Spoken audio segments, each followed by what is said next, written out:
I would like to open this evening's public hearing of the North Reading Zoning Board of Appeals. We have a number of things on the agenda this evening.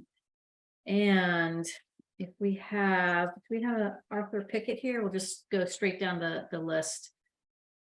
And I'm present. beautiful. Then I'm going to read the public hearing notice. A virtual public hearing will be held by teleconference on Thursday, May 11th at 2023. At 7 p.m. on the petition of Arthur Pickett, 3 Hemlock Road, North Reading, Mass, map 74, parcel 35, for a special permit to raise chickens. Mr. Pickett, would you tell us just briefly what you hope to do? I think we have your application. We have a plan with a proposed coop location. I propose to have a few pet chickens. All right. How many pet chickens are you hoping to have? Well, I put it for a half a dozen because I've have done this with other family members, and it seems like you guys go in groups of 6, so I just did 6. Lovely. We have, I think, in the packet from our building inspector requirements that the coop not be located in the first 20 feet of the property. Where are you oriented? Property line? Okay, Hemlock Road. Thank you, Kathy. So you're not in the front yard, 10 feet from any side or back line. I don't see distances on this particular plan. Can you confirm for us that that coop would be at least 10 feet off the rear property line? Yes.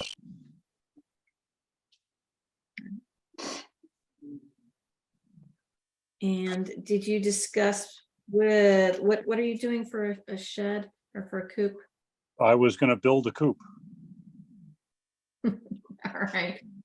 Are the chickens going to be, will they have a fenced yard or will it be just free range? No, it would be an 8x8 pen, if you will. All right, board members, anything, what else would you like to ask our applicant?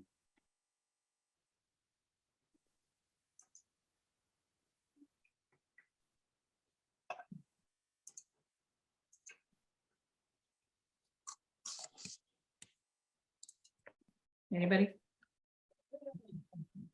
Any concerns or questions, board?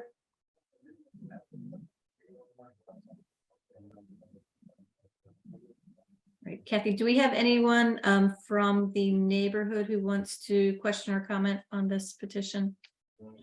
Let me stop sharing so I can see. And if you are in a butter or neighbor, literally just raise your hand or hit the little wave app. Anybody Going. looking to get acknowledged? Okay. Right.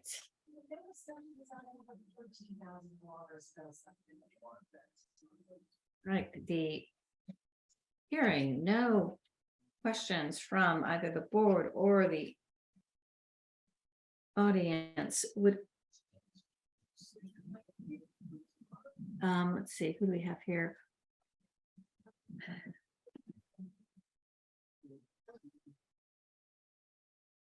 Bob, would you like to make a motion on this? And Bob, Michelle, and who do we have? John, or Brendan, if you'd like to vote on this, So, please. Having heard no, I move to close the hearing with regard to the application. Would someone second?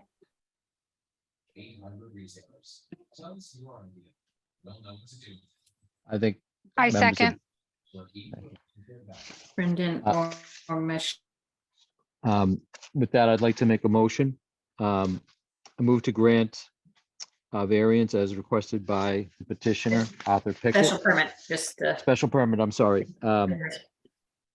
3 Hemlock Road, to grant a, sorry, I'm just flipping through. I was looking at the request to withdraw. Start again. I move to grant a special permit to Arthur W. Pickett to raise up to 6 chickens with the building of a coop at 3 Hemlock Road, North Reading, Mass. Map 74, parcel 35. Attendant to this, roosters are not allowed, and the permit is subject to Board of Health oversight and approval. Being a special permit, it would follow the set guidelines as set forth in the zoning rules and regulation. All right, I second the motion. thanks, Michelle. All in favor, Michelle, Michelle Bodie and I. Brendan Riley, Brendan Riley, aye. Bob Breen. I'm going to recuse on this vote, Madam Chair.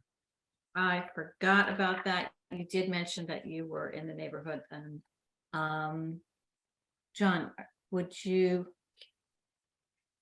get you as a third vote on this? Where is John? Did we lose him? We may have lost John. That being said, in the interest of time and expediency, I will vote to approve the special permit subject to the standard conditions and Board of Health oversight. All right, Mr. Pickett. There's a 20-day appeal period on all special permits. After that, you can pick up your special permit from the town clerk. And as mentioned, you just need to coordinate with Board of Health on all chickens. 2 questions. I am not, by the permit, have to have 6, correct? You do not have to have 6. You Okay, may have up to That's 6. wonderful. Okay, and yeah, okay. Any other questions? I'll just ask Jerry when I see him. Perfect. Thank you. That's great. Enjoy. Have a good evening, everybody. Happy chicken raising. Thank you. Right. Thanks, guys. All right, we are moving on to 19 Parker. And let me just read a hearing notice. Virtual public hearing will be held on Thursday, May 11th, 2023 at 7 p.m. on the petition of Ralph Karate Jr. for a variance from the left side setback to construct a 12 by 12 shed at 19 Parker Drive, North Reading, MA, map 57, parcel 3, according to the requirements outlined in the dimensional and density regulations, the North Reading zoning bylaws. Mr. Perotti, are you here this evening?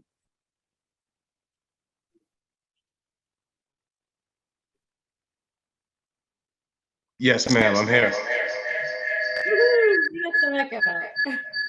Sorry about that. All right, I think that's better. All right, would you tell us what you would like to do? Build a 12 by 12 shed at the end of my driveway. I own a construction company and it's just a perfect spot. It's too close. It's I would need a 7-foot variance from the I guess the left side of the property. I've talked to the neighbor, Chris Davis, and I think you might have a note from him. I got a couple notes from the neighbors saying that they would be okay with it. And it's just an odd spot to put anything in. So. I think we've gotten, I'm just looking through our file here.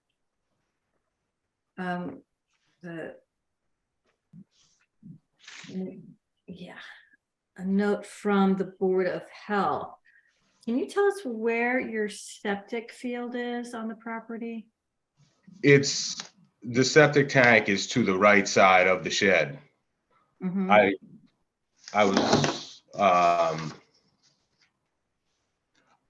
It was on blocks, and that's why I was thinking. I had talked to the septic guy, and I was asking him if there was if he thought there was any issues. And I have a truck, and I figured I could just pull it out of the way if there was any issues.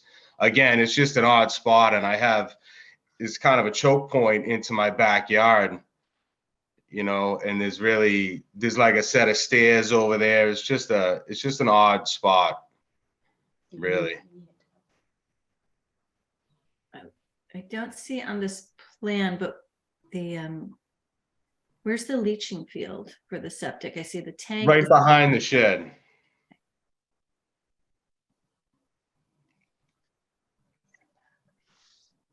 But it's elevated off, so there's nothing really touching it. It's within that 3 feet off the side, and then it staggers the leaching field, what I believe, and lands before the septic tank. So, just, so you are aware, under Title V, our septic guidelines, any structure has to be 10 feet off of leaching fields and septic tanks. So we have a letter in our file from the Board of Health. And they're the guys who kind of govern this, not us. Okay. But saying it, request to place a 12 by 12 shed on an existing on-site sewage disposal system is denied by the health department pursuant to 310 CMR section 15.000. No structural items can be placed within 10 feet of an on-site sewage disposal system. So if there were any variance needed from a setback from septic system, that would come from Board of Health. You would need a sideline setback from us, but Okay. but without Board of Health approval, you couldn't go forward with this, is just my understanding, looking at the sketch plan you provided. I was aware that might be an issue. Again, it was on blocks, so that was it's, temporary, essentially. So, and again, with the truck, I figured I could just drag it right out of the way, because I could just put it on some rollers and literally drag it right out of the way. And talking to the septic guy, he said the only time I would have to access the other tank would be catastrophic failure. Mhm. I don't know. I'm willing to, take that risk as the homeowner. So I'll do whatever I need to do. Like I just said, it's just an odd spot. It's just a choke point down in the backyard. So efficiently, as a business owner, I just kind of need it in this spot. So I'm willing to do whatever I need to do to move forward. So you are allowed, as of right, to have a shed 10 feet off the property line, as long as it's, under our guidelines. You're still bound by the Board of Health septic guidelines. So those we don't have any power or authority to Okay. waive. I understand. So folks here, I know I think we do have some letters in the file with support from your neighbors. Yes, ma'am. We have a support letter here from resident at 22 Parker. Support letter from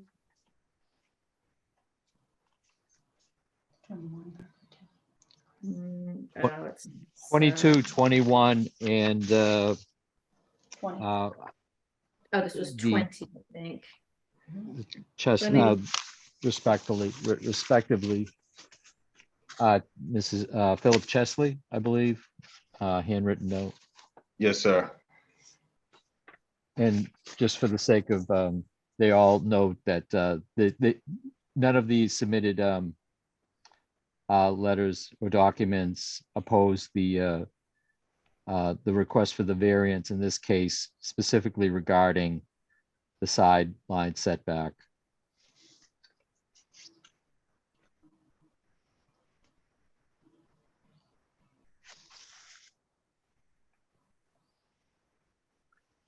All right. Input and questions from my board, please. So I'm heartened and encouraged by the neighbors and abutters, and more specifically the abutter, noting that they take no objection to the setback. And since its limitation is simply that of a shed, it doesn't seem to be presenting any kind of a unusual structure for the property. But again, as Madam Chair points out, it's there's still that larger hurdle that has to be dealt with regard to Board of Health. And I'm also the question I might ask the chair is the representation that it's going to be on blocks, and it is just a shed, so we're not putting any real foundation to it. If it does pose a problem for a reason that hasn't presented at this time, specifically with regard to the side line, the side setback, it means suggests it's immediately curable if that's the right remedy if ever needed. But I'm I apologize, I'm not too sure the pattern of progression here with regard to allowance, whether the Board of Health would be looking to us first or for us to look to them first in terms of the progression of the grant.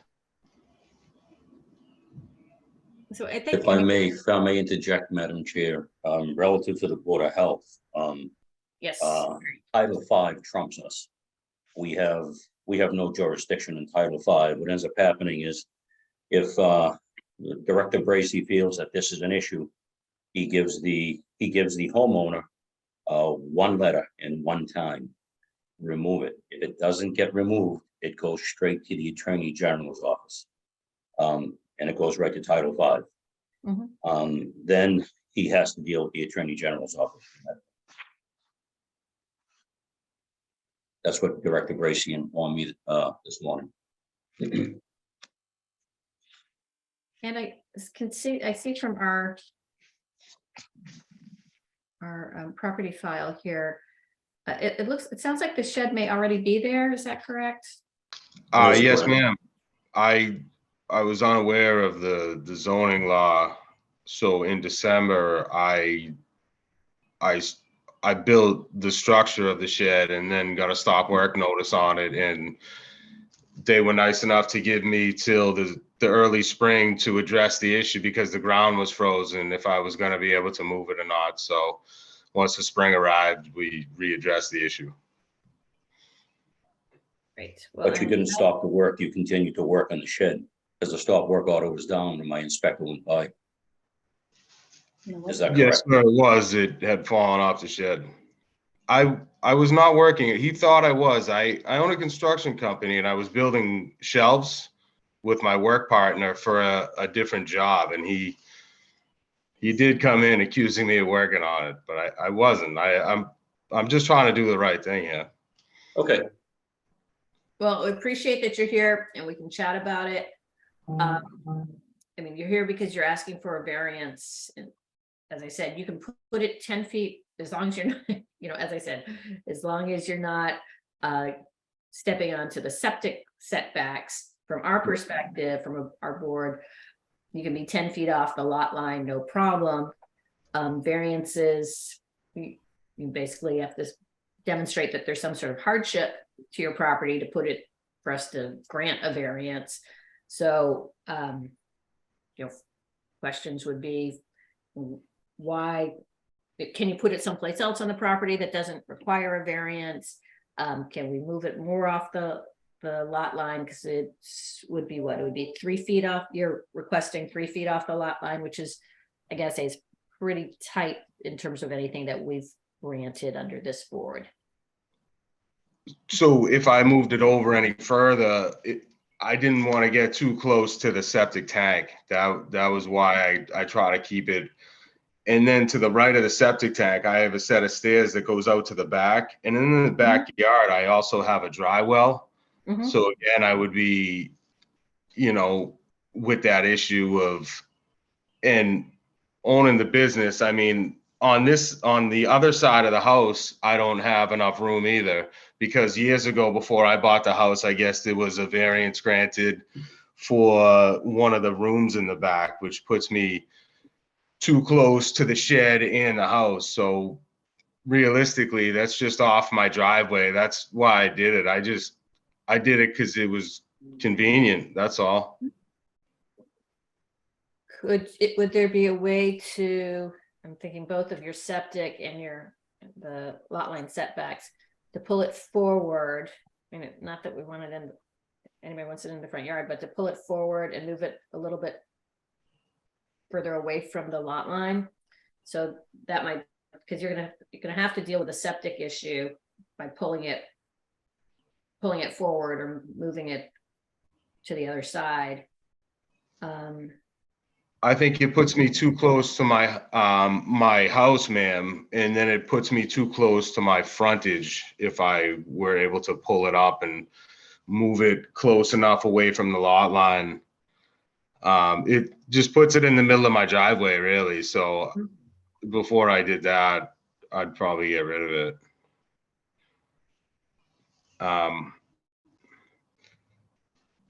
You know, I'd be more than willing to talk to the Board of Health. I just thought this was the first step in moving forward. So I'm willing to show anybody, and, you know, like, I'm willing to put it on rollers and drag it out of the way if there's any issues. Like I said, I talked to the septic people, and he didn't seem to have a problem with it. You know, pumping it or accessing it or anything like that. So I don't know. So maybe might make sense, and again, I want to make sure we get input from the board and from the community, but might make sense for us to kind of put this one on hold for a hearing, and let you have a chance to talk to Board of Health and see what they're going to say. My expectation is they're going to tell you you got to shift it, but I can't speak for them. But before we go any further, I want to make sure that Bob, Michelle, and Brendan, you have a chance that you I help us think through this. Yeah, I pulled up just quickly a Google Street View, but it's from 2013. I don't know if the property is, I'm assuming it's changed since then, but it's actually showing a shed at the back of the driveway. How come I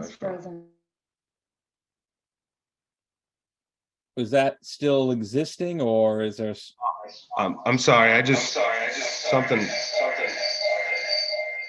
Something froze on me. I wasn't able to hear that. Oh, sorry. I pulled up a quick Google Street View of the property. It's unfortunately from 2013 when the image was captured, but it's showing a shed right at the back of the driveway along a fence line. Is that? Oh, that's at the back of the property. And that's actually 3 feet off my fence line. I put it the same as that existing shed was. That's why I thought, Okay. oh, this one's that close. I didn't think that was an issue. I didn't know the town bylaw. That was my mistake. I didn't build that shed though. I bought the house like Yeah, that. with the shed, Yeah. so that shed is no longer there, or is it still there? No, it is, but it's probably 50 to 60 feet off the driveway in the back of the property. It's not next to the driveway. I got you. Same distance though. Yeah, it was the same distance off the side. That's why I went with the same thing. I know laws change and things like that. Sure. And then you're talking about how it's going to be on pavers, and I've seen some conflicting things. Is it a shed or is it a garage? I guess what's the intent, actual intent for this? Shed. It's a tool shed, catch-all. I can back my truck right up, unload, throw everything in there, get ready for the next job. Okay, so no ramp to drive anything up, and no There is a intent to ramp. store. There is a ramp. It's for walking or whatever, pulling. I have compressors that I wheel up and things like that. Okay. Thanks.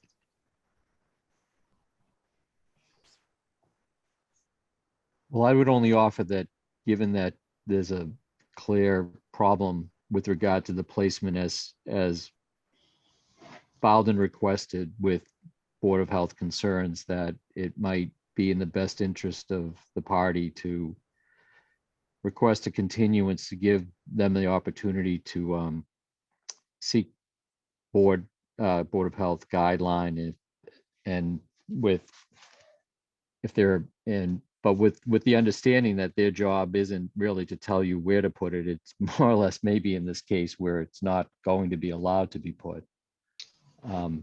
That being said, we'd like to believe it's agreeable that they might be able to counsel, but it just seems that its position now and that which we've received from the Board of Health with regard to the application as suggested is not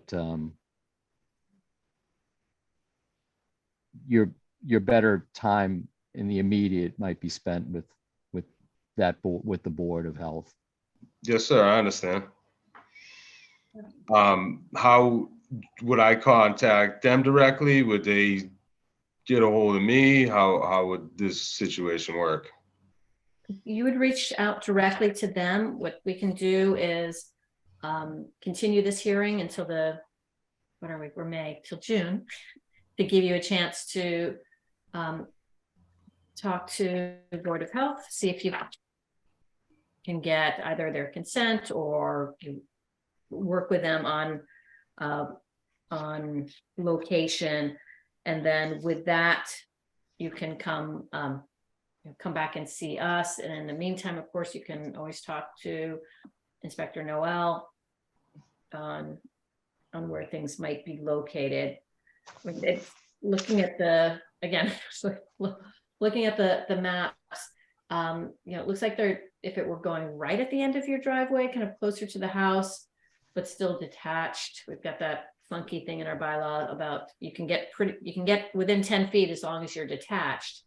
It looks like there could be, hopefully would be space for you and someplace where you can put it without being on the septic field as well. So we're happy to work with you, see if we can come up with something, but I don't want to grant you a variance that's going to just basically get you a kind of a default or a cease and desist. Oh, I understand. And honestly, if it can't go here, it's probably just gonna come down, because I really sat and I try to map out every kind of nook and cranny of where I could get it. And I was thinking about renting a crane and try to move it somewhere. And I just don't think there's any spot for it that, wouldn't require a variance. So, Well, I appreciate that. I think we can, like I said, I think as you're hearing from the board, chatting with the Board of Health sounds like the next step. yes, ma'am. And then just the way procedurally, if you would like to request an extension or continuation until next month, we are typically the second Thursday of the month. That would put us June 8th. Yes, ma'am. All right. Kathy will email you just so we have for our files, the request. Okay. And we can have that in our files. And then we will see you June 8th. Okay. Thank you, Hopefully ma'am. we can figure it out. All right. All right. Thank you. Thank you very much. All right, folks. Moving on, we're looking at 2 Sylvia Road, Jonathan Whittier. Let me just read the hearing notice. A virtual public hearing will be held on Thursday, May 11th, 2023 at 7 p.m. on the petition of Jonathan Whittier for a variance from the left side setback to construct a 20 by 24.5 addition to the existing dwelling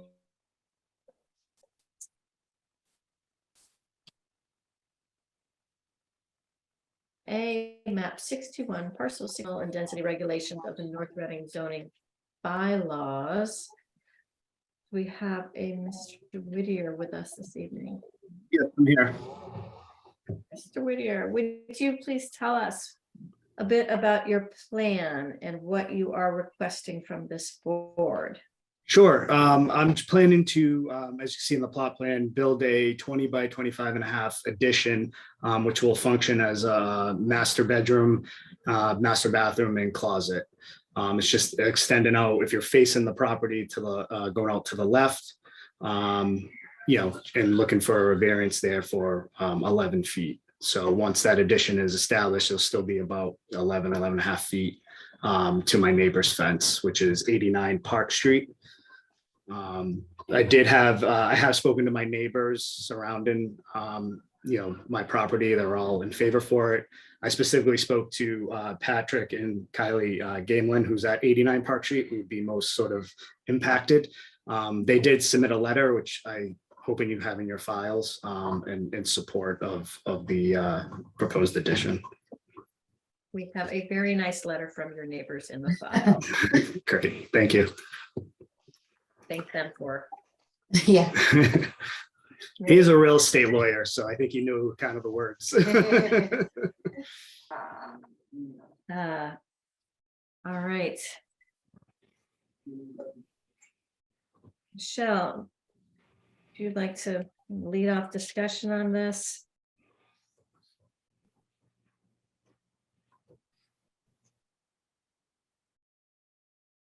Sorry, first one to be muted and talking. Not a problem. We'll do it. Yeah. But I actually don't have any direct questions. I thought it was pretty straightforward from what I could see. Great. So Brendan. Yeah, the only thing that comes up to me is just kind of circling back to the last issue we just had. Board of Health noted that the addition needs to be a minimum of 10 feet away from any on-site sewage disposal tank system, and the tank system, if you're adding or creating an additional bedroom, needs to be updated as well. So just want to make sure you took that into considerations. If you do need to update your septic system, it might be larger and might interfere with your your layout here. Yeah, no, we have considered that. We will be eliminating one of the smaller bedrooms. And so we will not be adding an additional bedroom. We'll still remain a 3-bedroom home. And you'll have that 10 foot setback from the septic system. Yeah, we're in line with the current foundation of the home. So Okay. It should be, I'll double check it, but yeah, I think we're far away for sure. Okay. Is the tank and the septic field behind the house? Yeah, yep, it's roughly, I mean, I know this is not to scale, but it says lot 3 on the plot plan. That's kind of like way in the back, and that's where it all sort of resides.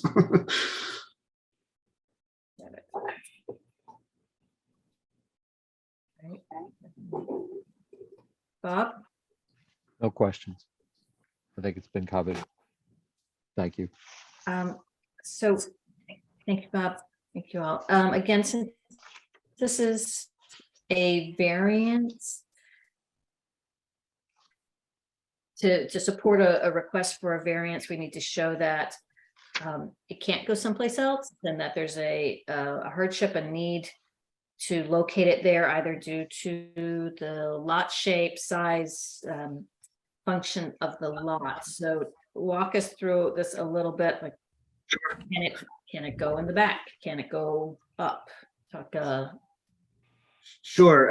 You know, as discussed, I can't go back because then I'll be encroaching on the septic system. I can't go, again, if you're facing the house to the right, my driveway is right there. Mhm. And my neighbor recently, probably 3 years ago, had built a garage. So there will not be enough room, you know, obviously between my proposed addition and his. It would be kind of right on top of each other.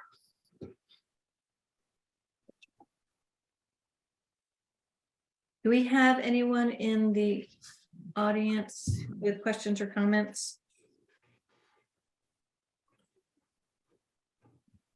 Hi, this is Dave Redloff with CPC. Madam Chair, Dave. I just, for me, again, I'm more of a hardliner with zoning, but I'm just trying to understand the hardship, with a lot of these types of homes that you see, the 1,200 square foot single stories, the move is to go up and then you don't violate anything. You double your square footage if you do that, or you go half of it or whatever, but I'm just trying to understand the hardship. And if you can appreciate it, Jonathan, it's like if we, the town, because that's the we, if we do this to every single person that comes in front of this ZBA, you can understand where that goes.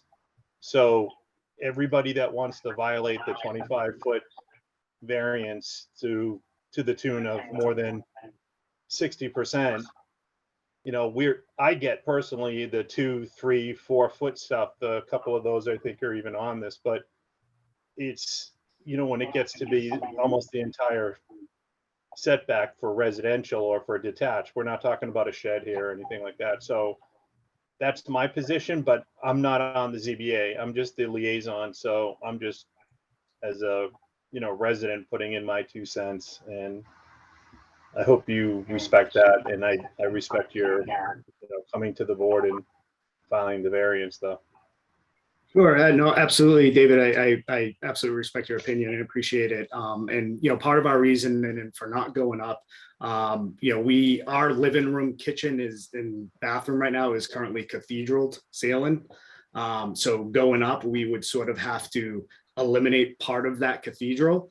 And we don't want to go up and do sort of the length of the house, a full addition. And then if you would just go up on the flat side where the current bedrooms are, aesthetically, it doesn't look, that aesthetic where you kind of have this low roof and then kind of a second floor up on just half of the house. So that was we did discuss that and kind of went through different options. So that's why we sort of opted to go to go out to kind of keep aesthetically the length of the house as one level. Thanks. And I think you already answered the question, or someone already asked the question. I was wondering about the back addition as well, but if you're right on top of your septic, then I guess. Yeah, if we were to go back, we would definitely not have that distance to the septic tank. So. Thank you. Yeah. Thank you both. Anyone else from any other comments or any other neighbors? And I see something in the chat.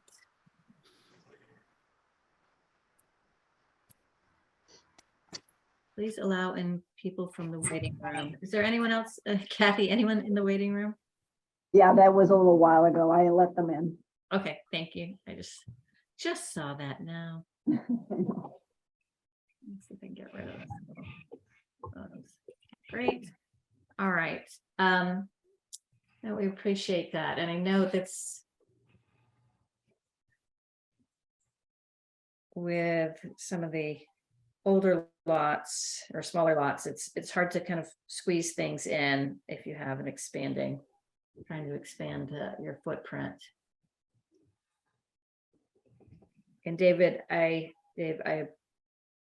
very much appreciate your input and concern about variances and having them being given too freely.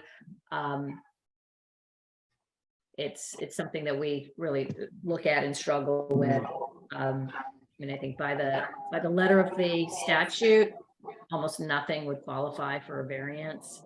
But we're trying to work with homeowners and allow some flexibility with and consideration of both the neighbors as well as the specifics of the lots. And one of the things that I think is most important and is directed by our bylaws is to make sure that it doesn't have negative impact on the neighborhood. So one of my primary concerns is to make sure that we don't have neighbors that oppose or will be negatively impacted, just even from our viewpoint, by an addition.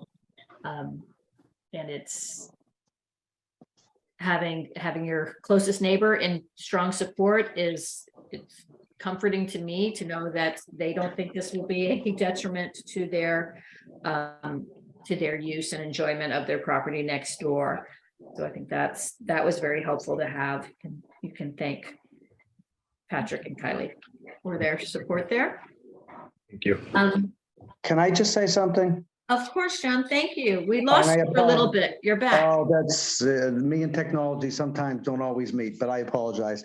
No worries. When I took a while and look at it, I guess the biggest concern, and I have to agree with the prior speaker, it is kind of close.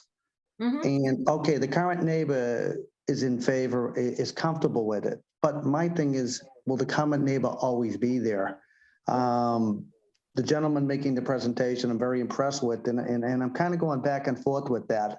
Yes, granted, having a neighbor in favor does make it a little bit easier for the board, but it is kind of close, and that's my biggest concern about that more than anything else.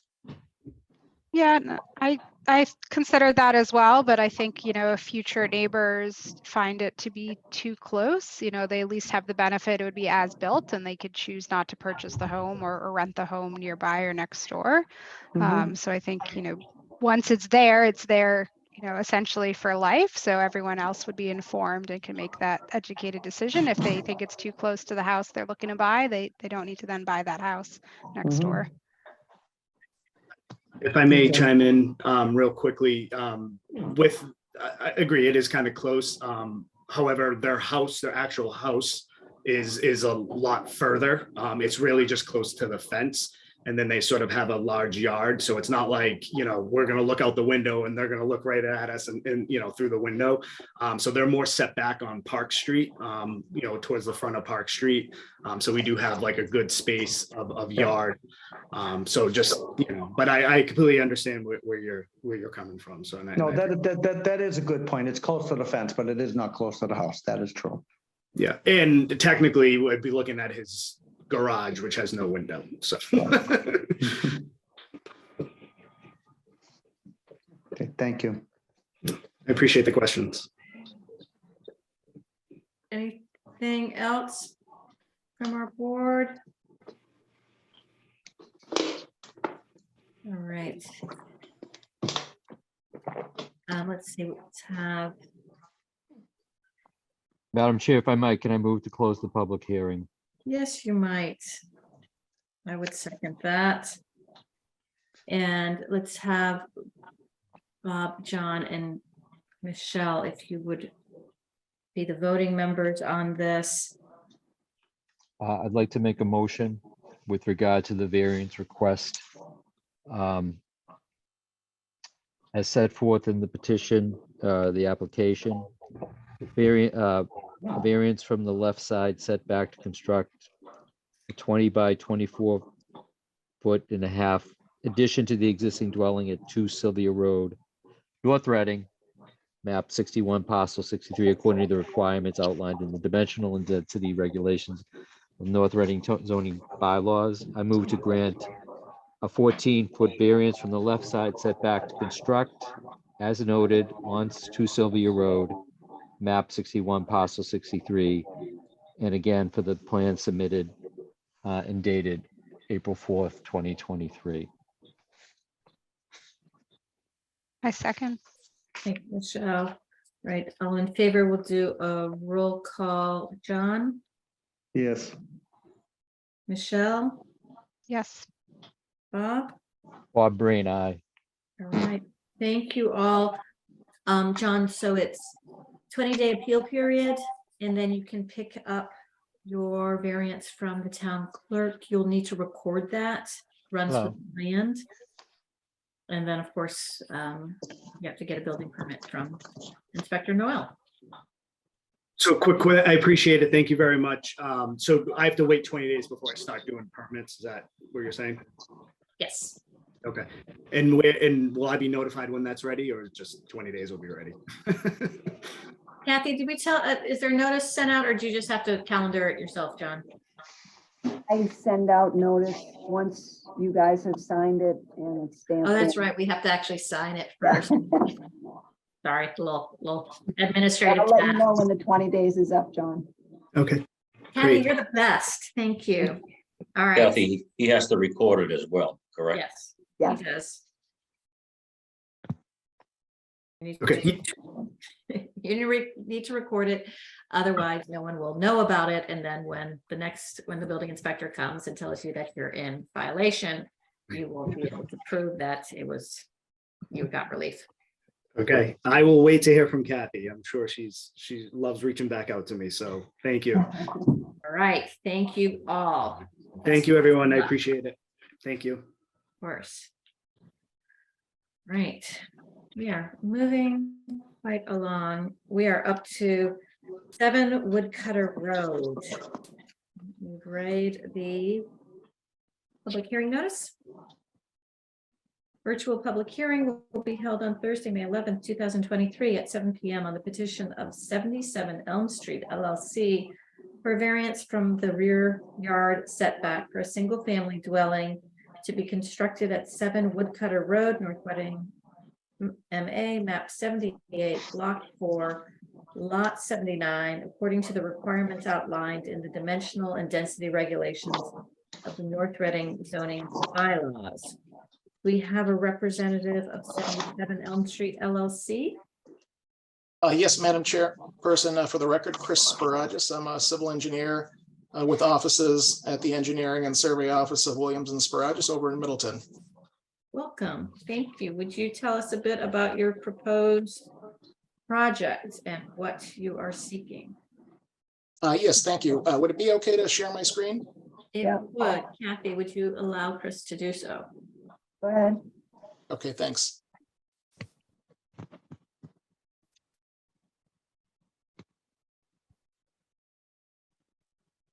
So can everybody see the aerial image? Yes. Okay, thank you. So we are here this evening representing the owners of 77 Elm Street LLC. The managers of the LLC are Anthony and Lenore Grabilisi, and they're also present this evening if there are any questions. And what we see here is 77 Elm Street was this area here in the middle of the screen, and number 7 Woodcutter Road is at the end of a cul-de-sac road that was laid out back in 2019. And the subject property is back here, number 7 Woodcutter. It's known as Lot 4 on the definitive subdivision plan. You can see just to the north of us here is the greens at the Thompson Club condominium and the golf course. Over to the west is Fairview Street. Quickly reviewing some of the folks that are present here, Madam Chair, it looks like we'll probably be hearing from the folks that live in this condominium building here on Putter Court, and some of the folks on Fairview Street. I think I noticed recognize some of the names. So if we zoom in here, you can see 7 Woodcutter Road and the cul-de-sac. I'm going to change my screen real quick and just show you the subdivision plan.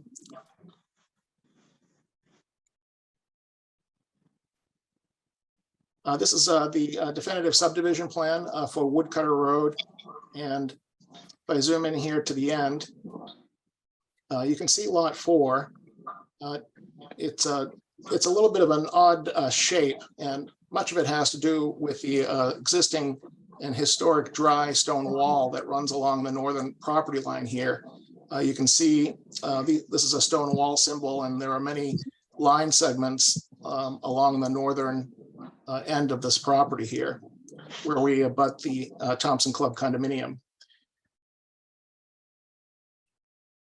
If I move over to our proposed plot plan that shows the property,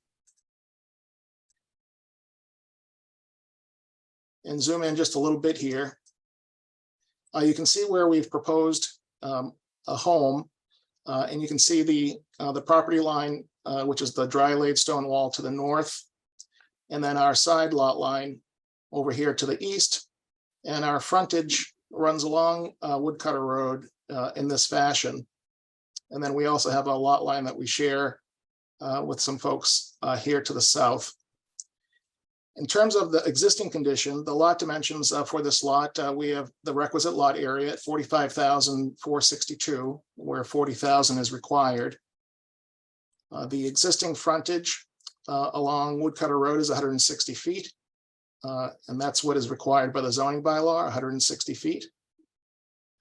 The front setback that's being proposed for the home is 42.5 feet, where 40 feet is required.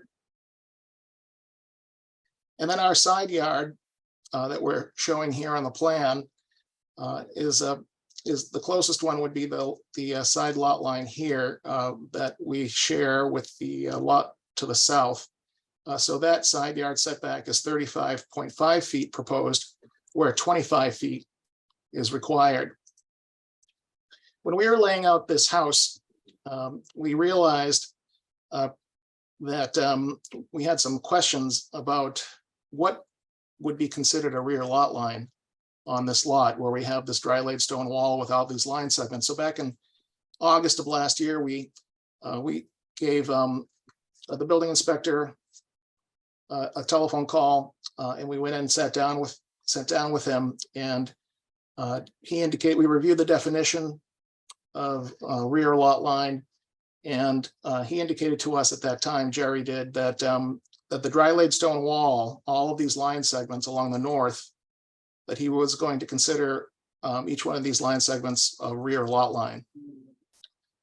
And so in our effort to try to keep this house a little bit further up on the hill, we would like to slide the house so that it faces the cul-de-sac a little bit more in this position. But what happens in the back is that we have a resulting setback to these rear lot lines of 37 and 37.1 feet, where 50 feet is required by the zoning bylaw. And that is the subject of this dimensional variance that we're requesting. If I switch over to our topographic plan, it's a little bit busier, but it does show the topography of the land. And I'd like to just point out a couple of things here. If I zoom in, and you can see the house again and how the land drops off from the frontage at elevation 122 here. To the rear, we drop down, to elevation, excuse me, let me back up a little bit here because it goes back up. It goes down to an elevation of roughly elevation 94. So it's quite a bit of a drop. So in addition to the odd shape resulting from the existing historical stone wall, we also have a lot of topography to deal with. And we also have a wetland about halfway down the lot here. So we have some setback issues. We have some topographic issues. We'd like to take this house and just slide it over so that it's facing the street. And so that's why we're here seeking a rear yard setback. Let me bring you back to the easier plan to read. So are you proposing a change from what we're seeing on this plan? Or is this the? This is the plan. All the plans that I've showed you so far show the same house footprint. Mm-hmm. One just shows some more topographic features, and this one's a little bit easier to read. You can see the setbacks a little bit easier. I've removed the topographic lines. So you mentioned that you wanted to shift it so it was facing the cul-de-sac more. I just wanted to make sure that this was the plan that is reflecting that, as opposed to something that we're not seeing. Yes, that's correct. This is the plan that we're presenting, and in order for us to have the house in this position facing the cul-de-sac, we would have to encroach into the rear setback back in this area. Mm-hmm. So that being said, if I can just over to our cover letter here. Having reviewed these conditions, we do believe that owing to the circumstances relating to the shape and topography of the land on this property, especially affecting such land, but not affecting generally the zoning district in which it is located, the literal enforcement of the provisions of the zoning bylaw would involve substantial hardship, financial or otherwise, to the owner, and that we believe that desirable relief may be granted without substantial detriment to the public good and without nullifying or substantially derogating from the intent or purpose of the zoning bylaw. We've done a really good job of siting this house so it's as far away from all of the neighbors And if I were to just indulge you, if you'll indulge me with one more screen share back to the aerial mapping. You can see back to the aerial map, now that we are a little bit more familiar with the shape of the lot, the house would be sited roughly up in this area here. We are several hundred feet from the folks over here on Fairview, and looking out through the northern property line where we have the dry laid stone wall. This is the rear property line as determined by the building inspector. You can see that we're looking out over the golf course, and we believe that that we're not bothering anyone by doing this. So with that, Madam Chair, I'll turn it over to you and the members for questions. Thank you very much. Thank you, Chris. How many, Kathy, would you leave that, or Chris, whomever, leave Sure. that Would you plan? Would you like the aerial or the plan? Let's start with the aerial for a moment. Okay. Let me just go back here. You said this subdivision plan was approved in 2019? That's correct. And how many house lots are in here? It's a 7-lot subdivision. Okay. And so each one of these lots that we're seeing there was designated to be a building lot when the subdivision was approved. Is that correct? That's correct. Okay. Today, there are homes on lot, well, one that's under construction on lot 1. There's a family living, I believe, on lot 2 and lot 3. These houses are completely finished. And then also for lot 7 across the street, there's a home already in place. So there are 3 remaining homes along the cul-de-sac that are still to be constructed. Thank you. I'm just curious, this is why, so this isn't the most recent aerial view, because a more recent one would show the new constructions. That's The more correct, recent, Mr. Breen. the more recent construction. So, all respect, the current aerial view would show no changes to the existing, if you would, topography, layout, or whatever that wild the growth is on the proposed property, because obviously that gives some natural border or buffer to neighboring properties. I'm just curious if there's anything new with the a more recent aerial view. Oh, I understand what you're saying, Mr. Breen. So this is actually a very good plan. Any aerial that we would look at would show the existing condition of the trees along the limit of work of the project. You have to look a little bit close, but do you see there's a dark line, and we can kind of follow it. This is the limit of silt fence, and so the limit of clearing, if you will. And so anywhere where you see trees on this plan exist today, all around the project here. They're beyond the limit of work. You know, we have a permit from the Conservation Commission, obviously from the Planning Board as well, with an approved limit of work. And so that limit of work has not changed and is not proposed to change.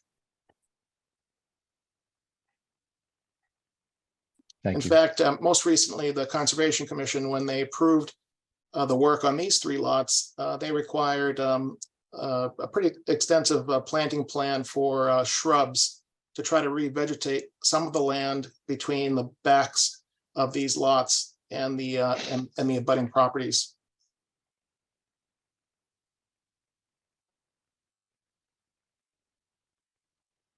No, that's helpful. We appreciate that effort. Michelle? Yeah, do you have a copy of, understanding this is the preferred, but it sounded like you had a first draft of a differently oriented house. Do you still have a copy of those to see what the orientation was? Sure. I can share another screen if that's okay. Absolutely. Yeah. So this one is going to be a CAD screen. Let's bring this up here. Let's see. So can everybody see the screen here? It looks a little bit different. There's a lot of colors and a lot going on. But if we were to zoom in here, I'm going to highlight quickly. This is the house position of the plan that we've submitted to the Zoning Board of Appeals. But previous to this plan, we had positioned the house a little bit differently when we sought and received approval from the Conservation Commission and from the Board of Health for the septic system, and that's this red outline here. So now they're both outlined here, one in red and one in green, and so it is possible to take this shape and slide it, well down the hill here to get to that 50-foot rear setback line. So we are hoping to try to shift the house 25 feet from left to right on the screen, or from west to east, to take this red shape and slide it up a little bit further so that it faces the cul-de-sac more instead of facing the house next door. Okay. Interestingly enough, this also takes it a little bit further from the neighbors, down on the adjoining property.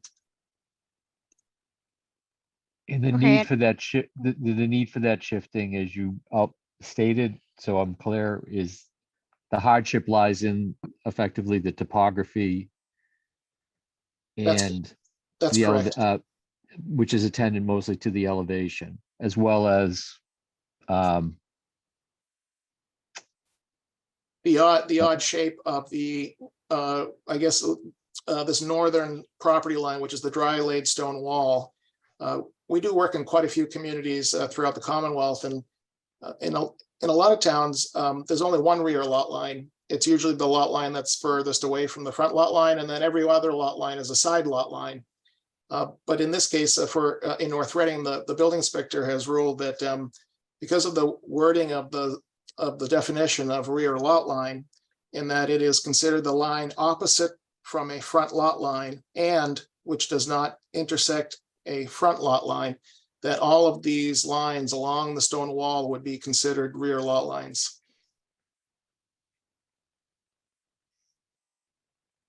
That is correct. Lot line opposite from a front lot line, which does not intersect a front lot line. It's our particular definition. Lot line, it's not a front line, doesn't intersect.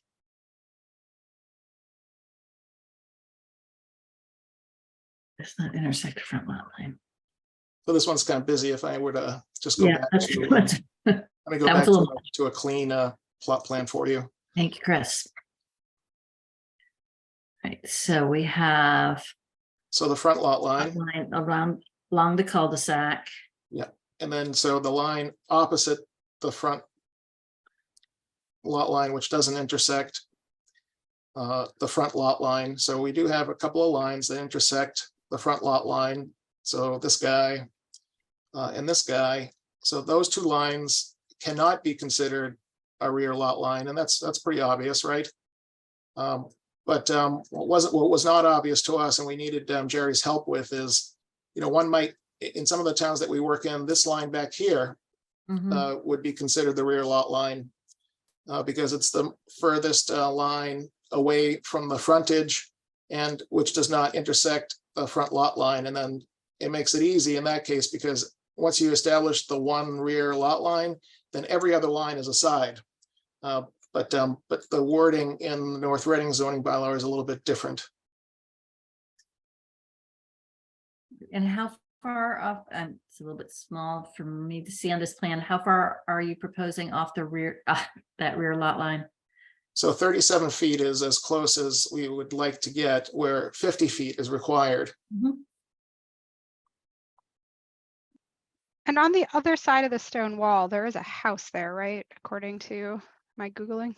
To the north? Yep. Yeah, so if I go back to the aerial, it's easier to see it on the aerial. That's the greens at the Thompson Club condominium. And if I zoom out a little bit more, you can see the greens. You enter where the Thompson Country Club Road here, Mid-Iron Drive, and make your way out here. And there's Putter Court.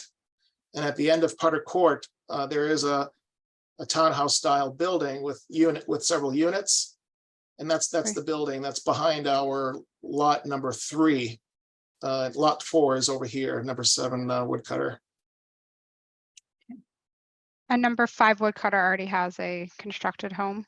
That's correct. I remember okay. Yeah, with a new family living there.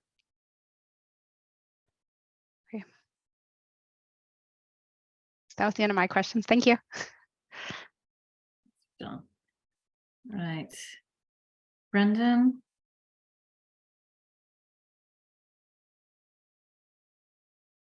Sorry, I was on mute.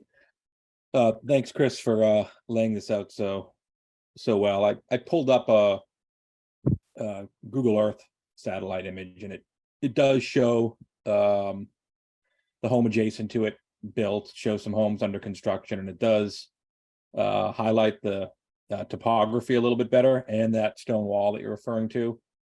So I do see how it would be difficult to shift it over to that topography, and based on its layout and its vicinity to the condominium complex, I don't see it being so much of a issue, in my opinion, to the condominium in the back. So I really have no other objections or questions. Chris, can you thank you, Brendan. Chris, can you tell us what landscaping you've already committed to with Concom that might be on this lot? Sure. So in the case of this lot, if I go over to our topographic plan, because they weren't, I zoomed in a little bit too far there. Sorry about that. So because we weren't really close to anyone, several of the neighbors that come out concerned about proximity of activities, especially the homes, to the backs of their homes, especially on the other lots. But in the case of this lot, it was more about just trying to revegetate something. So at the bottom of the slope here, that we have a retaining wall to help with that, the grade that we've been talking about, the difference in elevation. And so the Conservation Commission asked us to plant some plantings on the downhill side of the retaining wall between our limit of work and the retaining wall. So if I remember right, I think we have proposed 10 shrubs, woody shrubs along this stretch here.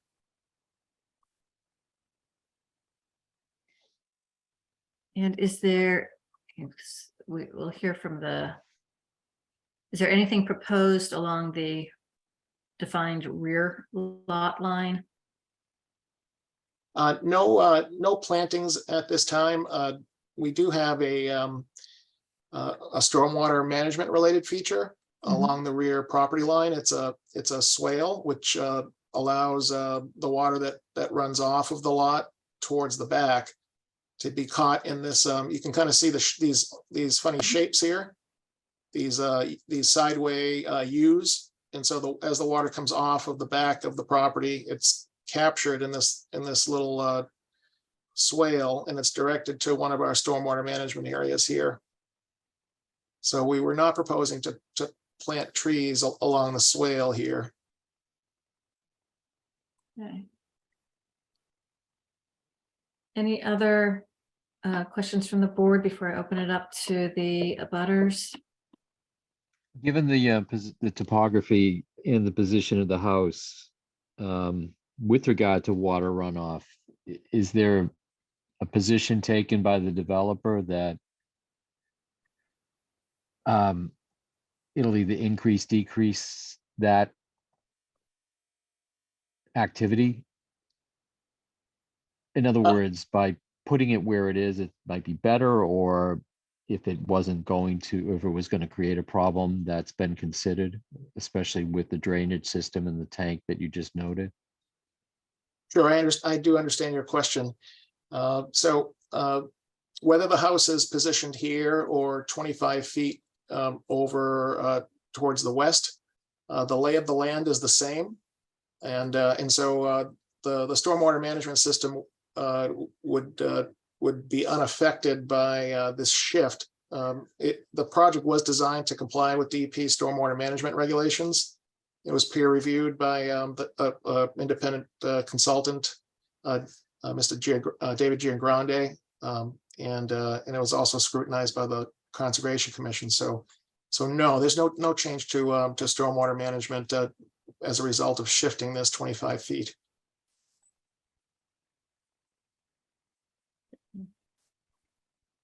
Right, looks like we can have further follow-up, but we have a number of people from community who may have questions or comments, just to keep it managed. If you would raise your hand if you'd like to speak, and then we will acknowledge you and can state your name and address for the record. It looks like we have somebody here listed as Putter Court. If you would say your name and address for the record, please. Sure. Henrika Huntress, 3 Putter Court. Thank you. All right. What would you like to know? First of all, I appreciate the efforts that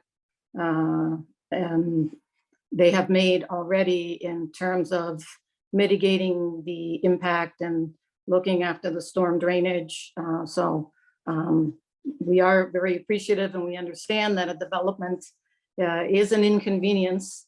But when I attended the original meetings, which was like more than 2 years ago, and at that time they were talking about smaller homes, still same number of lots, and the other 2 homes that they've built, I believe I'd have to look at them, closer to double the size that they originally, that we were under the impression was originally discussed. So the reason that, I'd like to ask, how many square feet is this particular home that they're proposing versus what they originally was the square footage on the original approval of this lot? Chris, if you'd like to answer that one. Yes, we can answer that question.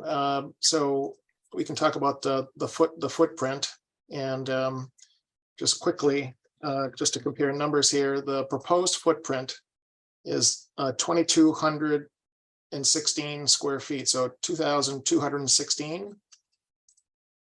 And if I want to pull up the subdivision plan, if you just bear with me just for a second here, we do have that information. Just a second. When we develop the definitive subdivision plan, of course, we do our best. I think we had generic boxes shown on the plan. We don't know what's going to be constructed until prospective home buyers come forward. But let's take a look and see. Okay, here's the proposed house on the definitive subdivision plan, and that footprint measures. Yeah, we're not sure that share screen worked yet. Oh, I beg your pardon. Okay, let me go back here. Let me stop sharing that and go back to.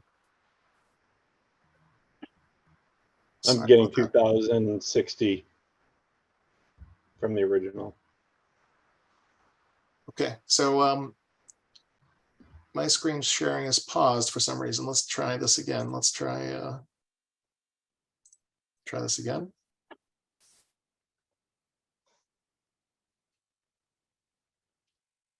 So it's also if the total square footage of the house it's not just the footprint, because we're looking at the whole house. And so the 5 woodcutter is 3,685 square feet, and 3 woodcutter is close to that. So we are, I pulled up Google Earth here, and the Google Earth that I'm looking at, we are much closer, and there are no trees between, other than on our property, there's a little line of trees, but on 7 woodcutter, 3 woodcutter, and 5 woodcutter towards our condominium, there on those properties, there are no trees. They were all removed. So we, and the little line is very see-through. So we see the neighbors right now on 5 woodcutter and 3 woodcutter. We see them all the time. We see their lights are shining in our property. And again, we haven't complained because we understand, but now you're asking for another 4,000-foot structure to be put closer than the other structures. And again, if you pull up Google Earth, I don't know who can pull it up, but you will see how close our condo complex is to the proposed house. It's much closer than I don't know if it was a painting or I don't know. The Google Earth I'm looking at, which is a more recent one, because it has the other houses on, shows how close, especially the end unit is to the new proposed house. So I do not agree with a variance on the setback. So Madam Chair, I was having trouble pulling up the share screen on the definitive subdivision plan. But I did measure the footprint of the home on the definitive subdivision plan. That was 2,076 square feet. So the proposed footprint is slightly larger. It's a 2216 minus 2,076, so 140 square feet larger. You know, what the homes look like, that's not the subject of a definitive subdivision plan. We never shared that information. We didn't know what they were going to look like.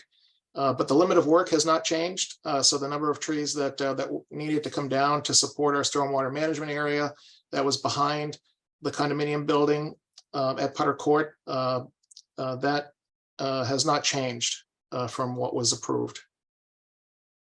Right. Okay, I'm sorry if I misspoke. What I was trying to say is that we see the houses very clearly.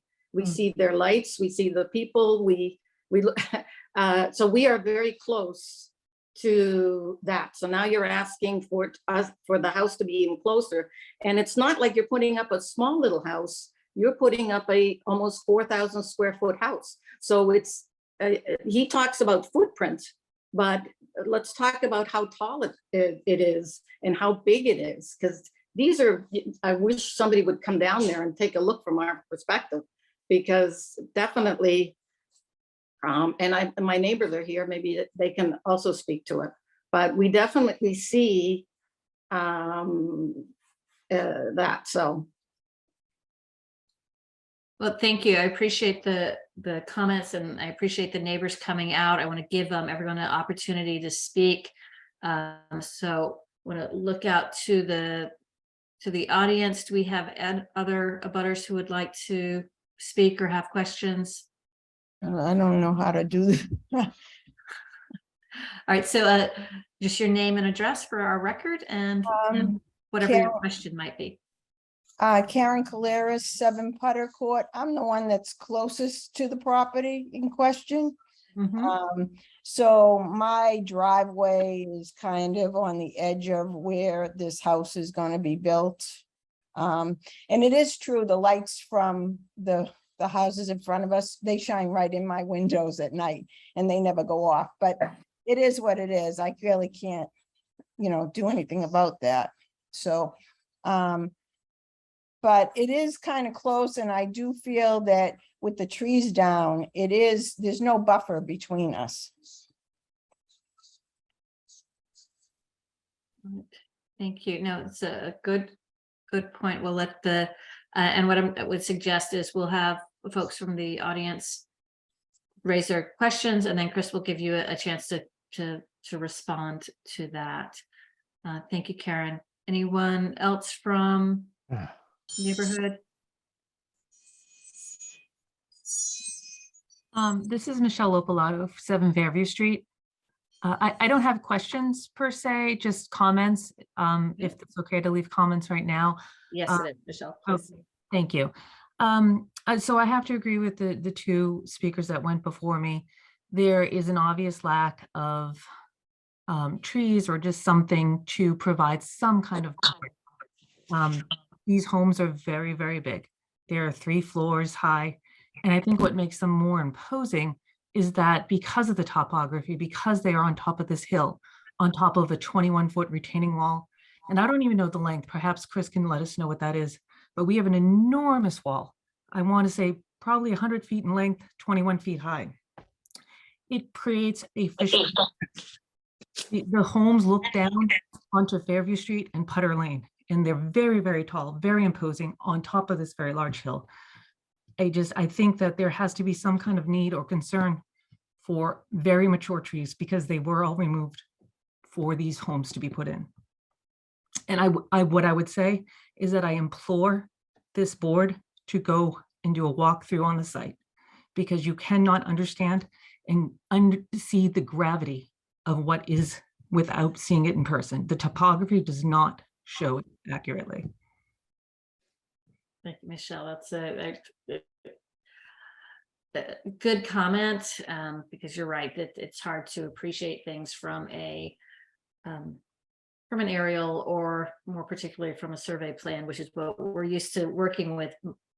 So that might be something for the board to consider, if that makes sense. Thank you for that. Let's see, anyone else from neighborhood with? Hello, my name Hello, is Denise Cote, and I live at 5 Potter Court, in between the two people that already spoke, and I agree with them. There's no buffer. There was so many trees taken down that you have these houses looming down on you, and the lights, like they said, the lights just come right into our condos. So with no vegetation, no, I mean, it's very sparse after everything that was taken down. It's just, they're too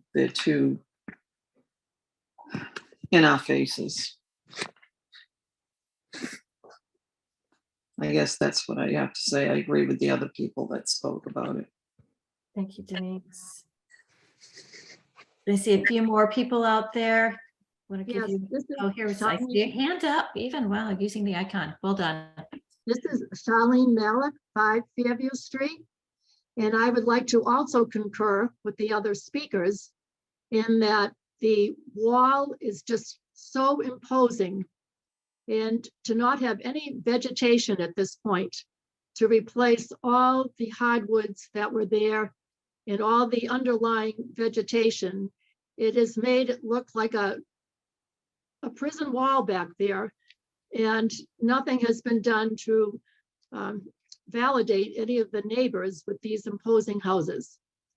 And so I certainly would hope that the proposed plantings will be expedited to alleviate some of what the neighborhood is being forced to endure. So I appreciate the efforts in being able to speak. Thank you, Charlene.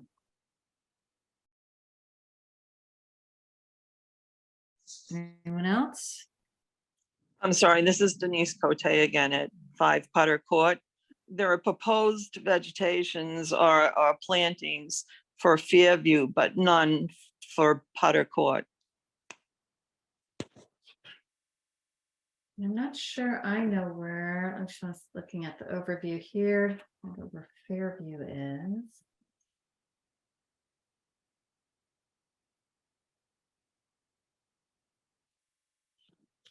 It's just to the west, Madam Chair.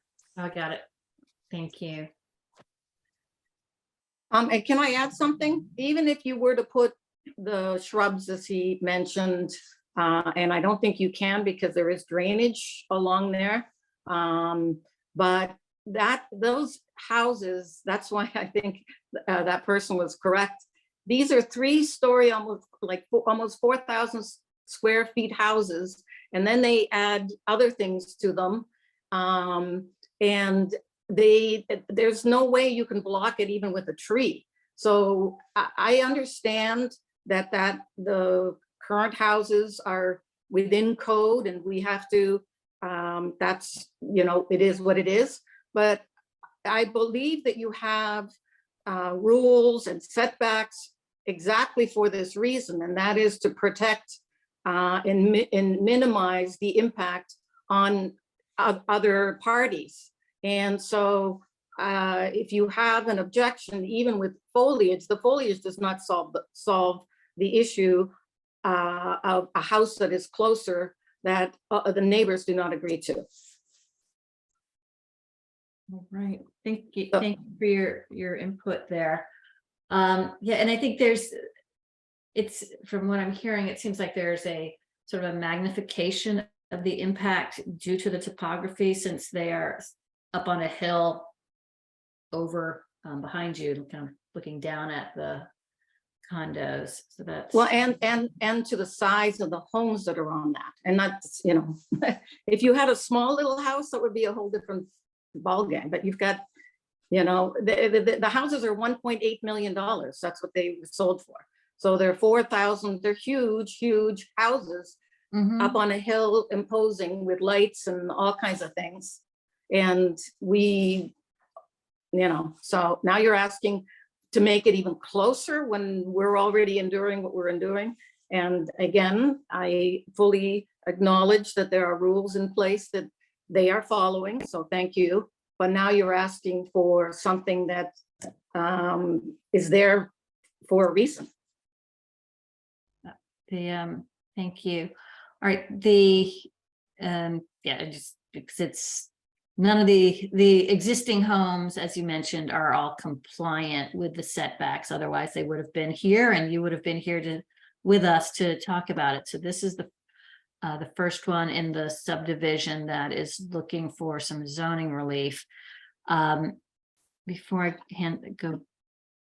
we sort of revisit this with you, Chris, anybody else from the neighborhood? Just want to give you a chance to speak before we move on.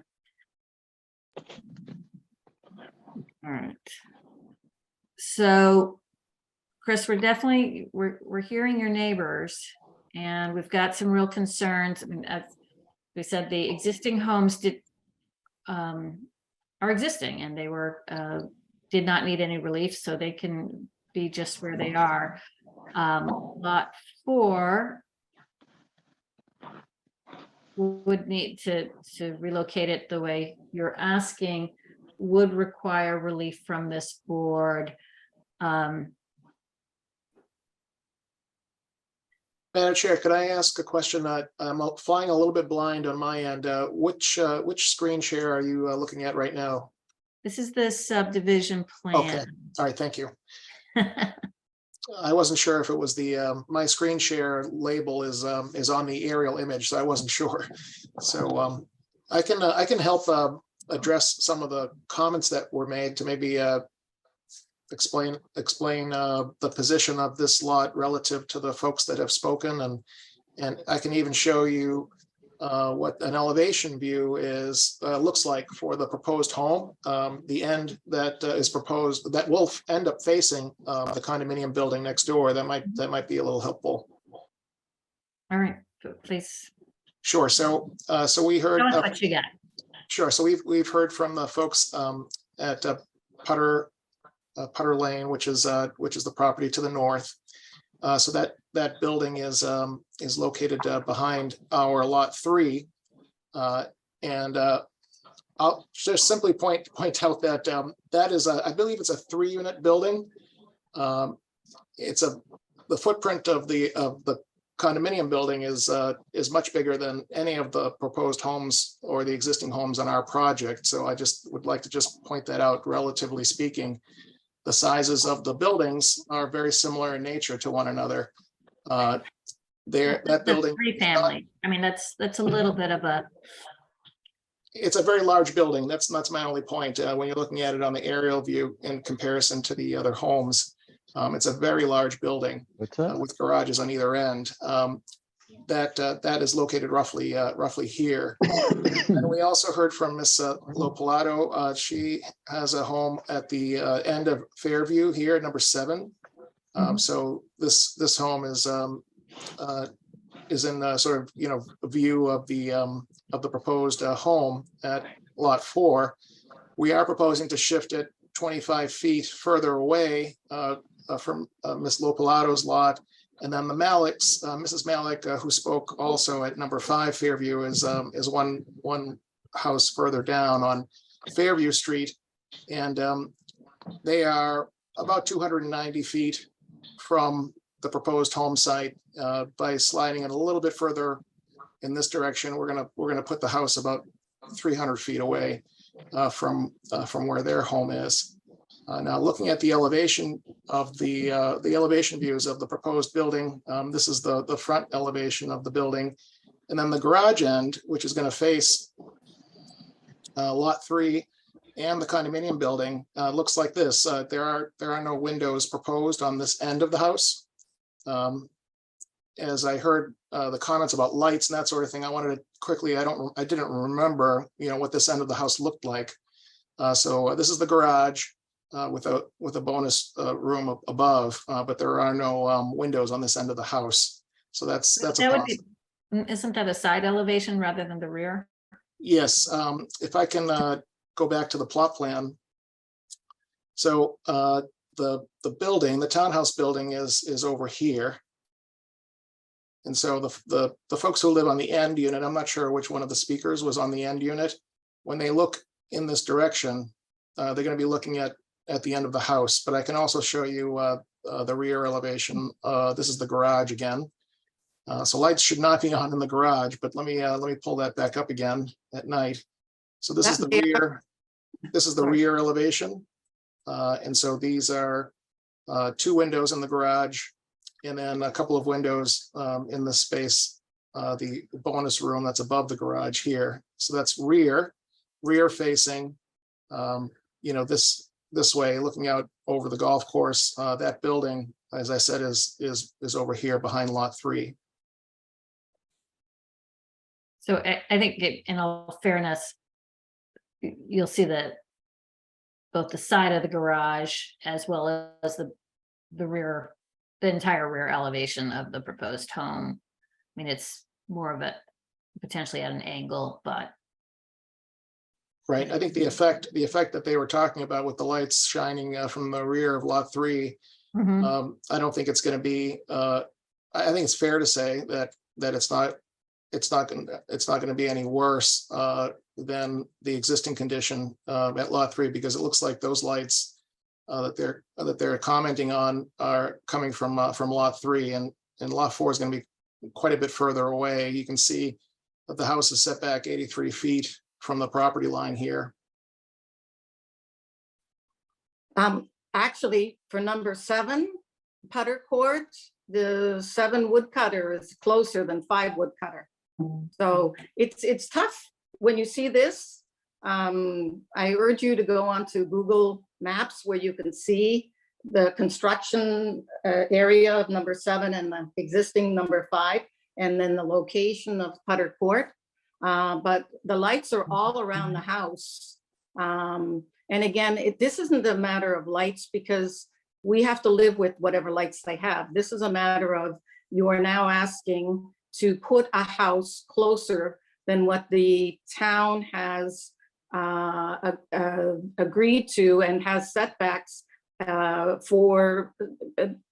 protect neighbors. And so to agree to a variance when none of the neighbors agree to it, I urge you to consider the fact that these are huge buildings. I urge you to go down there and take a look, like all the neighbors have said. And that's so it's not a matter of, so you're putting a huge building even closer.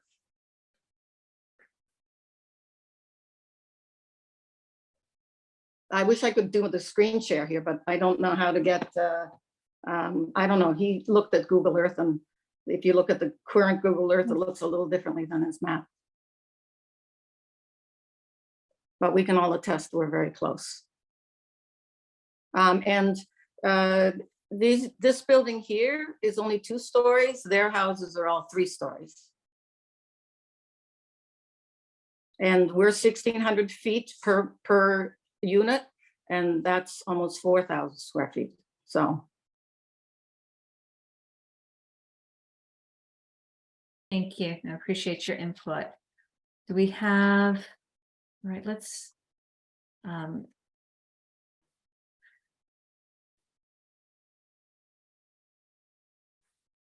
I mean, we'd like, and Chris, obviously, we very much take the input from the neighborhood Absolutely. into heart. And, but we try to work with all parties to see if we can come up with some sort of solution that everyone can live with. And I will acknowledge that this lot has kind of a atypical shape. It's kind of long and skinny. That makes you harder to cite something in here. But we know you do have the ability to cite it so it doesn't require a variance. That's correct. It's still going to be a very large house.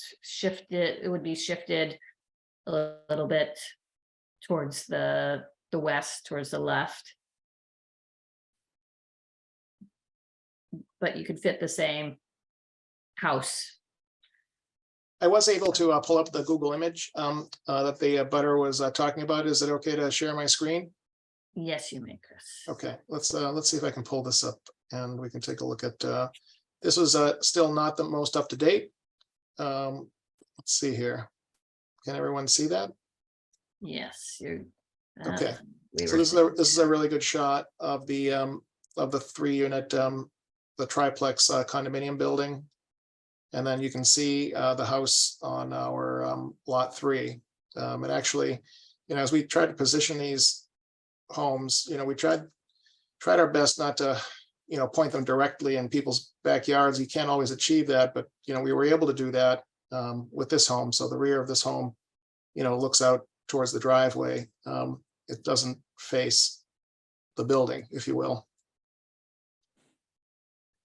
And lot 4 here is is over in this area. You can see the cul-de-sac, and this is our lot 4 over here.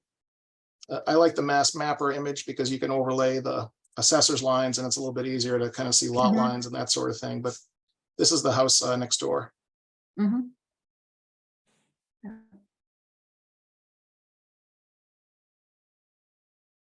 I'd like somebody to come down and see it from our viewpoint, please. And from the other Fairview too. I was just gonna say, maybe the front of 5 Putter Court the front of it doesn't face the front of our building, but when I leave my garage to come to my condo, I can see the entire back of 5 Cutter Road, whatever the name, Road Court. But the whole back of it is very obvious to me. And it also looks much smaller from the top than when you're looking at it from our perspective. All right. Madam Chair, can I add a few things? This is Dave Redlaw. Dave, please. Thank you. I think you saw the comments from the CPC on the matter. We generally don't issue variances to new subdivisions that were just approved. So that's just a general rule. And that was the statement made by the commission at the 4/18 meeting, which I actually wasn't at. But a couple of questions I have for Chris is, I'm trying to be constructive here, is the original call it outline of the house that you had proposed in the approved plans is kind of the inverse on the right side, the garage. So now you go out 8 feet or whatever it is on each side, or you have the dimensions. And prior to that, the approved one, which gave you your 50-foot setback, was the opposite of that. It went in on the garage side. So doing so or making those kind of modifications, that's what I would recommend to get yourself back to 50. And I think then a lot of the parties here, understandably, because they're reasonable people, realize, well, if you meet all the setbacks, I get it, those are the rules. The other question I have, and then I'll just go on mute, is, are you sure you don't have the same problem with the next lot down? So the one to the south of it? Because Madam Chair, would you like me to respond, or? Yes, yeah, please. I'll just Thank you now. for going for the chair. I appreciate that. Okay, sure. So just to address both questions, is it Mr. Rudloff? Yes, thank you. Sorry, Chris. Okay, yeah, that's okay. So, so let me just zoom in here. So Mr. Rudloff referred to the subdivision plan, which proposed house boxes, but the Community Planning Commission, doesn't approve houses or house positions. They're approving a subdivision of land in accordance with subdivision control law. All we're Wait, doing one is laying second, out. Chris, I just want to be clear about something. I understand what we do and how we do it. I was giving you an idea. What you were showing us, an outline, met the setback. I was simply just saying, if you want to conform again, you might consider going back to that boundary or perimeter look. I have nothing to say about the look, anything of the building. I was giving you something that you presented to the commission met all the setbacks. Now it doesn't. So you're coming to us into the ZBA for relief. I'm just trying to give you a way out. Right. No, there's no question that if we shrunk the size of the house, that it could stay in that same position. I completely agree with you, but we don't know. Folks that come forward and want to build homes. This is the home that these folks want to build, and I can fit it on the lot. It's just not. It's not going to look right. I think it would look much better if we were to slide it a little bit further up the hill to face the cul-de-sac a little bit more. But I think I've been very, honest and clear that we do have a plan that shows how we can conform. We were just trying to make it better because of the hardship associated with that odd shaped lot line. Now we do not have a problem on any of the lots in the subdivision, not even this one. It's just that this particular home that the folks would like to build, I believe, and they believe as well, it would be better if we could slide it further up the hill. It moves it further away from the folks at Fairview. I know it comes a little bit closer to the property line in the back, but even the footprint of the home on the subdivision plan that the CPC approved with us shows the house footprint closer to the condominium building. It's just a different shape. So we haven't changed anything other than the footprint has changed slightly, and the shape of the house just doesn't, it's a little bit tough with the shape of the lot. So the position of the house, the way we show it now, is very similar to the position of the home on the definitive subdivision plan. So I think that the trouble is, well, a couple of things. One, we know that you can fit this house on the lot and have it be conforming. The desire to shift it is a better siding for this potential homeowner, but what we're hearing from the abutters is it's not better for them, which I think that makes it a tough call. And I know if we say no, you can go build this. I mean, oftentimes there's a way to kind of minimize the impact with landscaping or shifting the building somewhat. But I'm not getting the sense that, at least from the abutters input, that a row of trees at the back of the property would really be that effective. Obviously, we can't do anything about the existing homes they're sold. They're not within your control, so we can't be talking about mitigation efforts there. All we have in front of us is 7 Woodcutter Road. But I got to say, I'm having a little bit of trouble Concern. here. I know it's a kind of an odd lot. Bob, help me out. Can I throw something else out there? Just I'm just going to defer to Bob. Oh, sure. No. Sorry. For a minute. No, I think the word the chair might be searching for is concern. I mean, it's concerning, and the interesting idea of grant of variance for hardship, in alleviating your hardship may create a hardship for people that are already residing. And now I think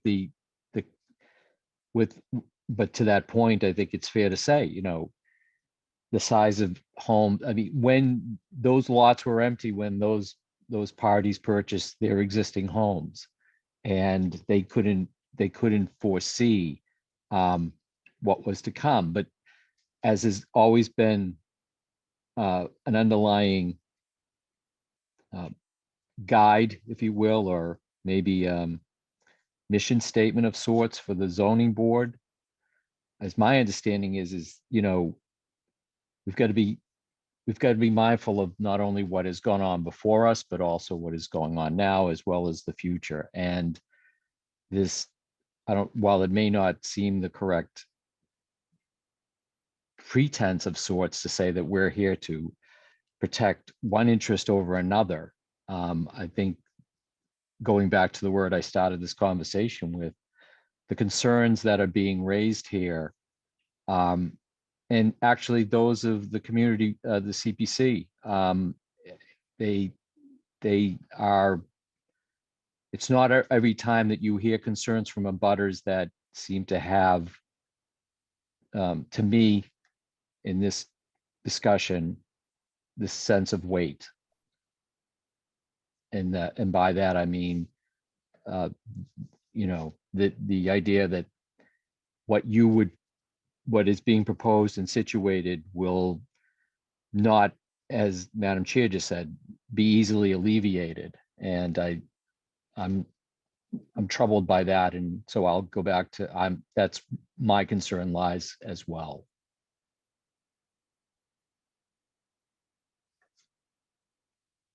Right. So, Madam Chair, is it okay to add or suggest something, or maybe an idea? Yes. I wasn't, I didn't think that this was going to be even a consideration, but I've heard several people suggest that maybe additional plantings might make a difference. I would just like to go back to this plan real quick, just to show you something here. And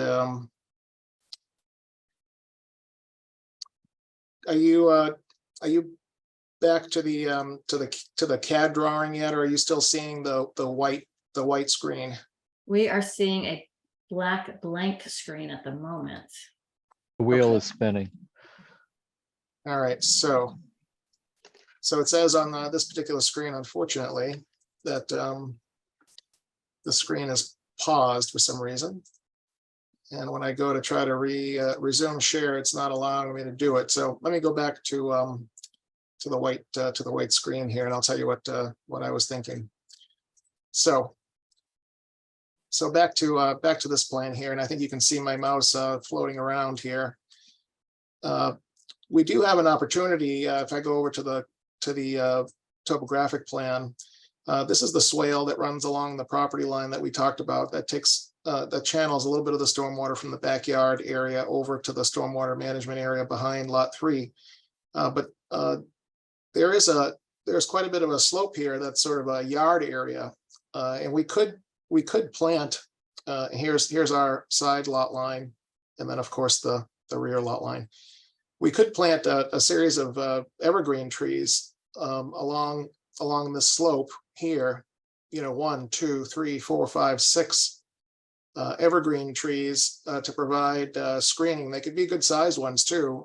You know, 8 to 10 feet at planting to provide a visual screen between what is to be built at the home site and the condominium building, which is just off the screen here.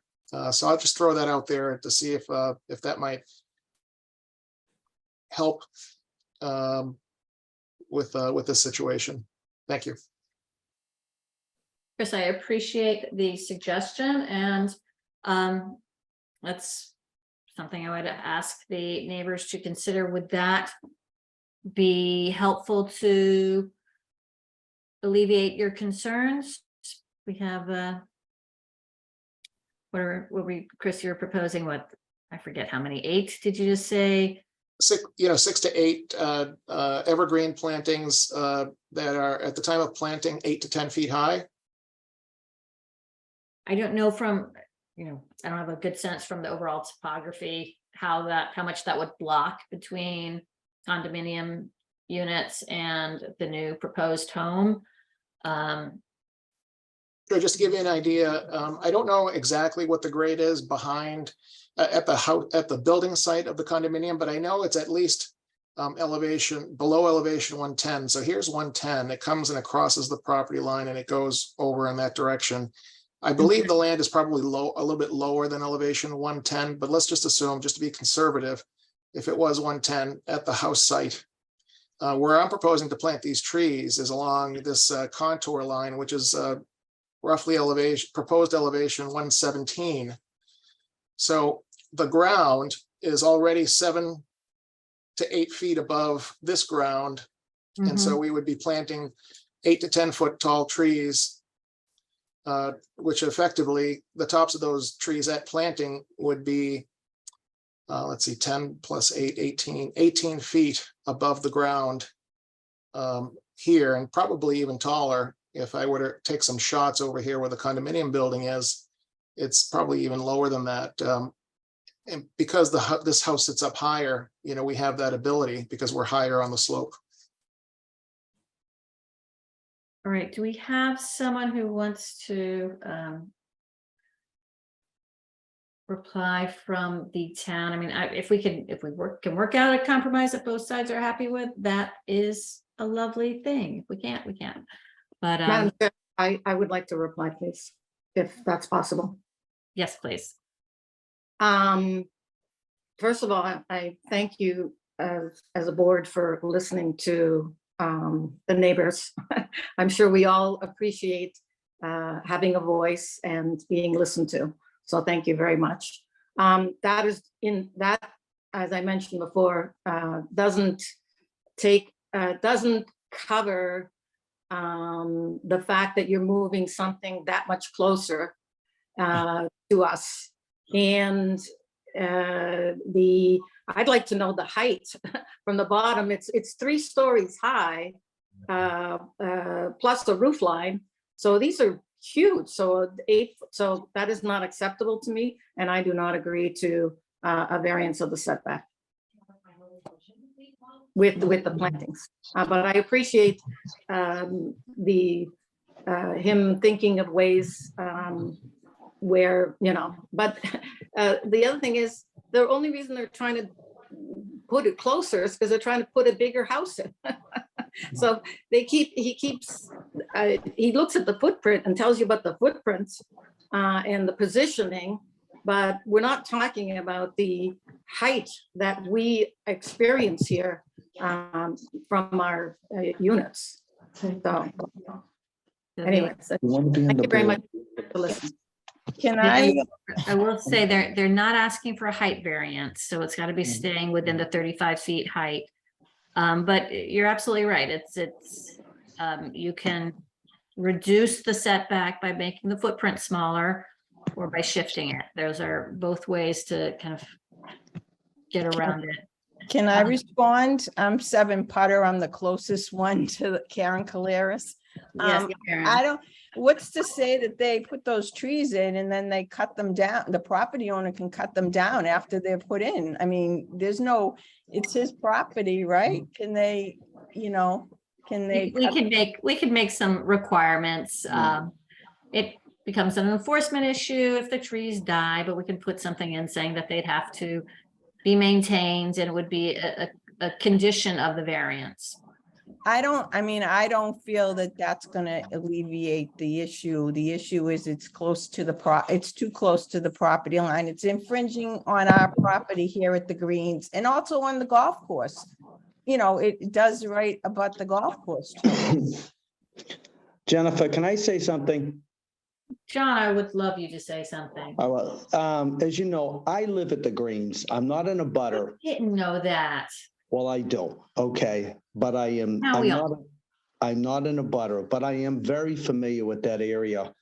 And I go down to Putter. You got to go all the way down Mid-Iron. You have to take a left at Brassy onto Spoon, go halfway down Spoon, and then you come to Putter, which was a nice, quiet, remote area of the Greens.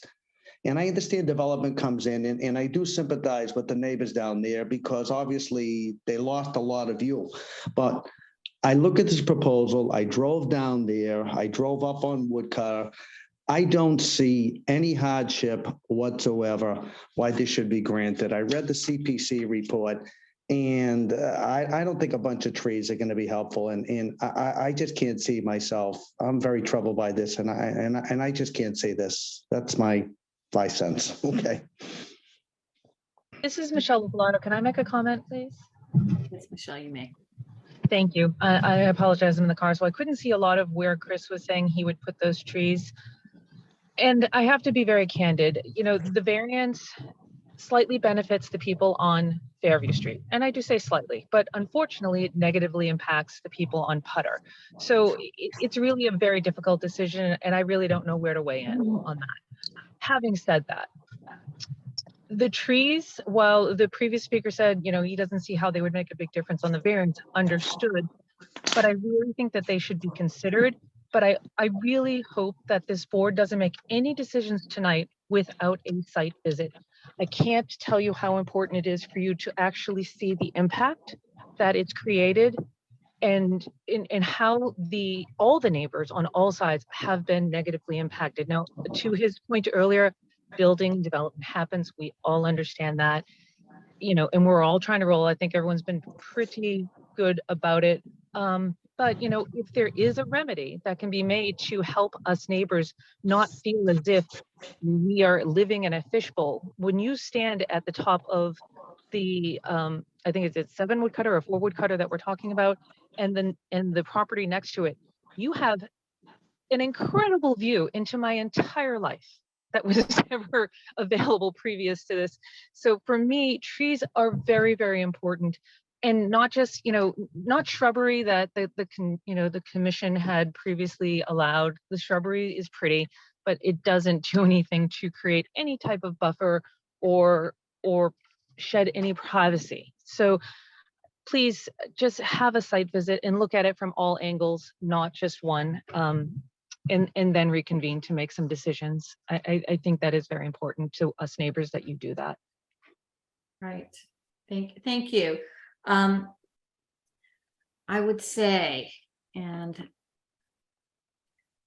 returning here to the board, we can make it, we can either close the hearing, or we can continue this to go take a site visit. I am I don't know if we do a little bit of a straw poll here, but I'm not feeling like there's a lot of support for this, given that there are alternatives that the developer can do. And it's really, you know, it is a long, skinny lot, but there's a place to site the house that would work, which is kind of defeats the hardship argument. I would like Madam to. Chair, I I'd have like a to- request before you move along. To Dave Rudliff.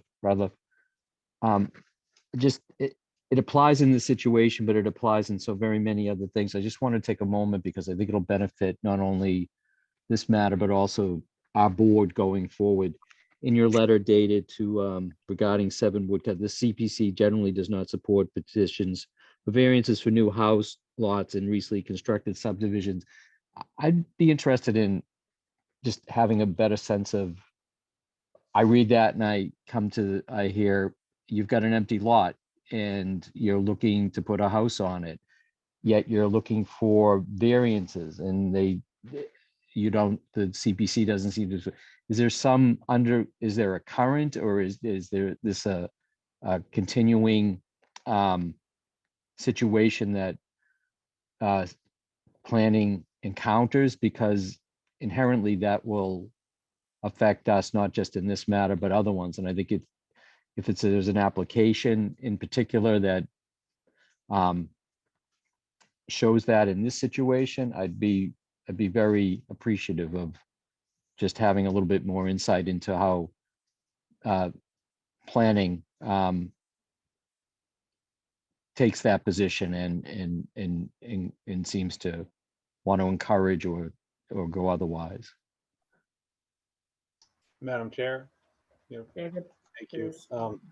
Thanks, Bob. Yeah, I think it more has to do with how new the design is. And so you're a lot of times variances just in practice and being practical about them, they occur over many years, situations, people moving in to lots and building additions and things like that. So things just start to deform, if you will, against the setbacks and mold and stuff. So that's why people are in front of this board. Whereas when it's a brand new design, and Chris, knows this is fairly new, it's taken a long time to construct these homes, but when the design came in front of us in 2019, I think even maybe earlier, and was approved around that time,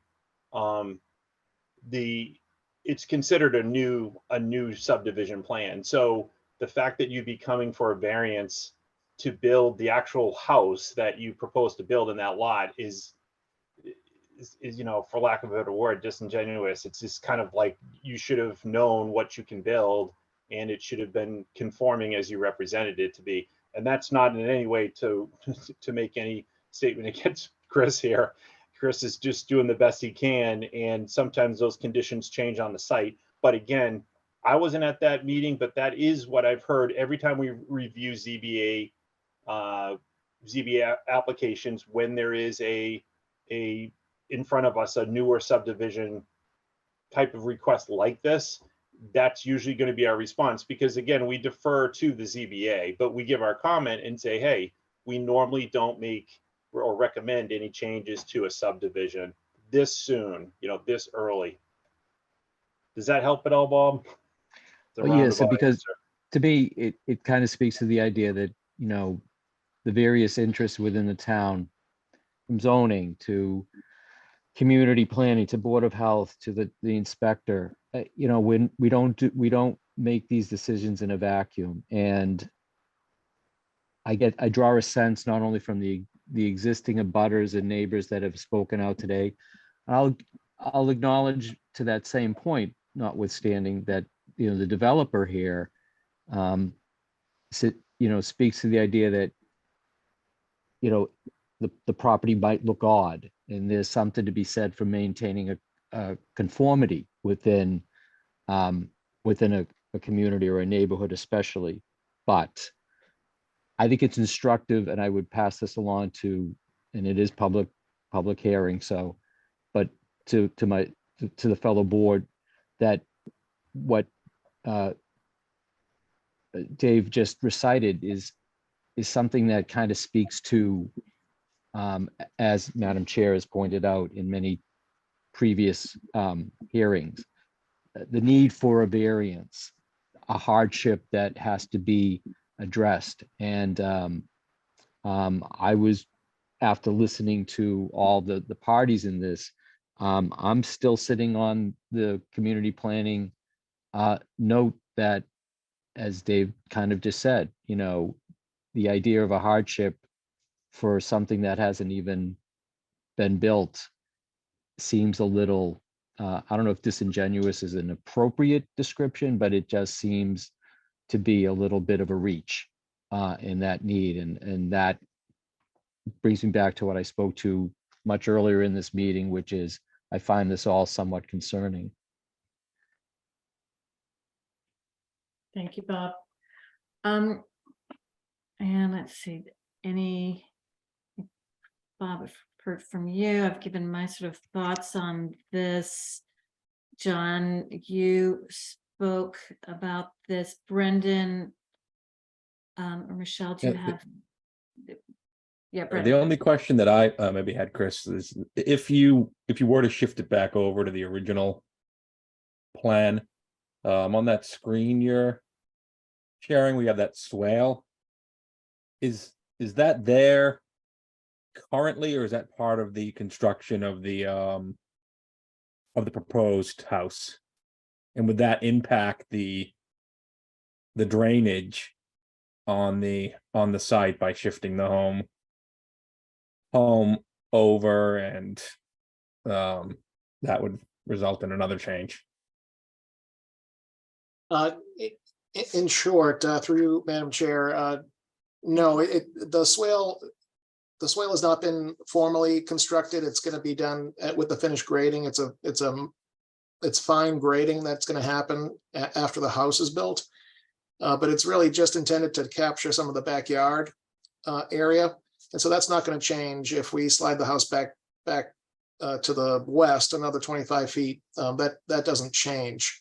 So no, that swale is unaffected. The stormwater management system is unaffected. Okay, thank you. And any final thoughts, Michelle?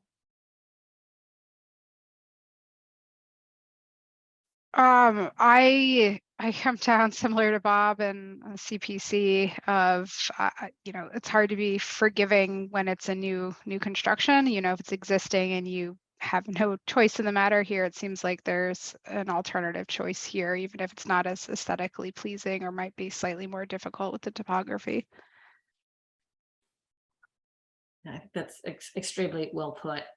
So Chris, I think it makes sense that you came to us with a proposed plan, because we always consider these things. We always open it up, and we want to hear from you on behalf of the developer. We want to hear from the neighbors.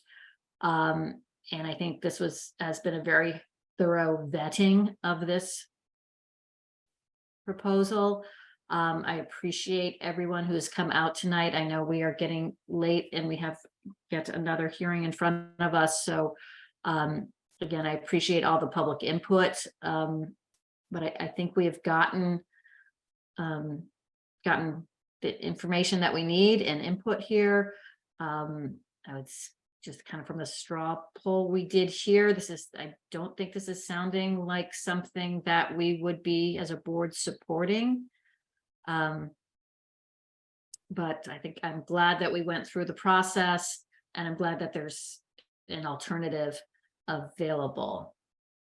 So sure, thank you, Madam Chair.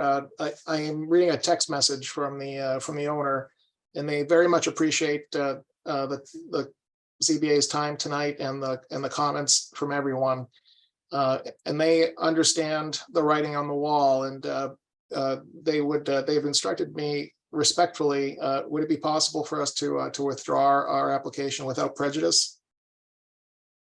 That you may do that subject to the board approval. And do I have any objection from the board on applicant's request to withdraw? Bob Breen, no objection. Brendan Riley, no objection. Michelle? Michelle Bodia, no objection. Ron? I would have preferred to vote on it tonight. They're asking to withdraw. And it will not be in front of us. It will be. I just want to clarify what you're saying. Would you prefer? Well, my thought is the consensus from the board seems to have, no one seems to be for it. Mm-hmm. Why we put it, and I hope I'm not putting words in anybody's mouth, but that seems to be what I'm hearing. Mm-hmm. Why are we allowing them to withdraw?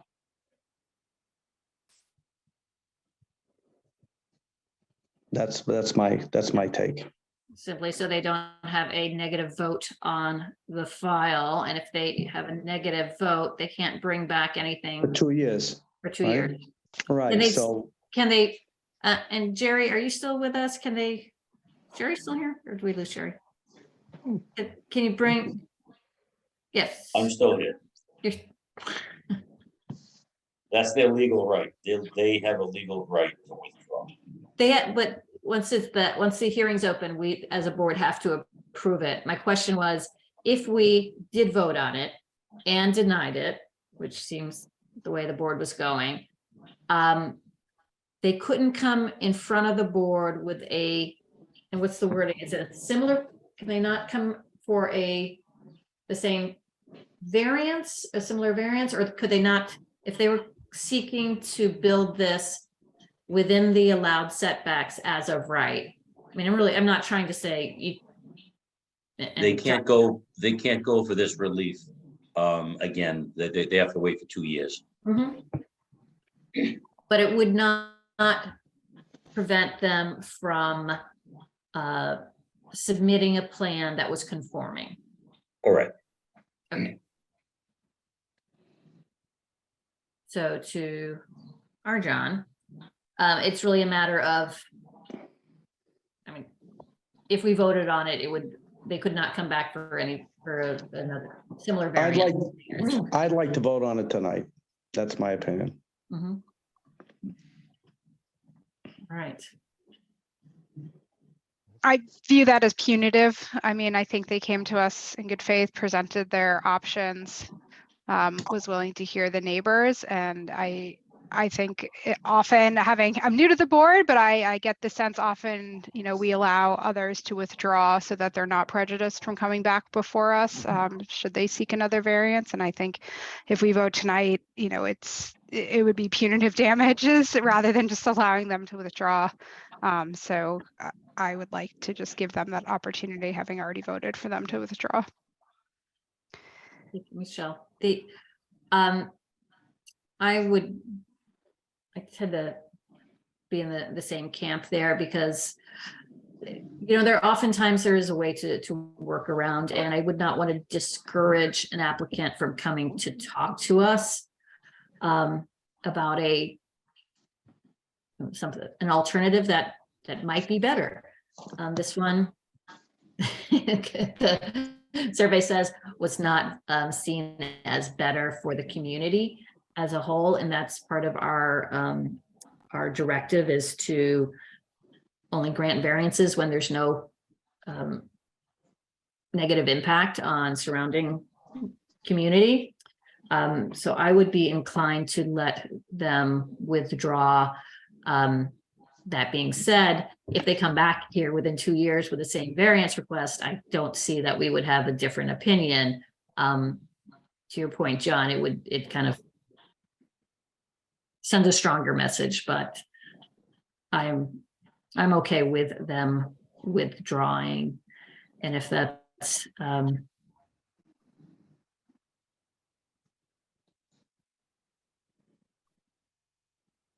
Does it have to be unanimous, or can I keep where I am? Does it have to be unanimous? well, actually, we need to have 3 votes. Oh, see, And that's fine. You've got the votes. I mean, I'd like to, I feel strong about this. I do. I sympathize. Neighbors come up, they come in front of a board, and I know I've only been on this board for a short period of time. I did serve on another board, as you know, years ago. And neighbors come up, in good faith, and we allow builders to make a proposal or whatever they want to do. Then they don't get their way and they want to withdraw without prejudice. And so I'd like to give my vote the way I feel, and that's fine. all right, I respect that, and I appreciate that, and I really like that this board people are speaking out on their opinion. I think that's very helpful and healthy for the board. So John, I appreciate you taking a stand there, and I want you to continue to do that on every issue. I think that being said, the vote is in favor of allowing them to withdraw this evening without prejudice. Chris, please do not come back with something that looks anything similar, because we will vote it down. And but So, Madam Chair, just for the record, then, is this should there not be a motion and a vote taken? we will, yes. Okay.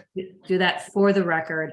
For the record, I'd like to make a motion on the petition by the applicant to withdraw the motion made by the representative of the applicant to withdraw their request for a variance for a single family house as proposed on 7 Woodcutter Road, with the understanding that with the withdrawal, it does not in any way infringe or impede the application, the party to reapply to the board if so needed for the future, but with regard to this specifically. Right. Seconded. Do we have a second? Sorry, that was seconded. I think we were talking at the same time.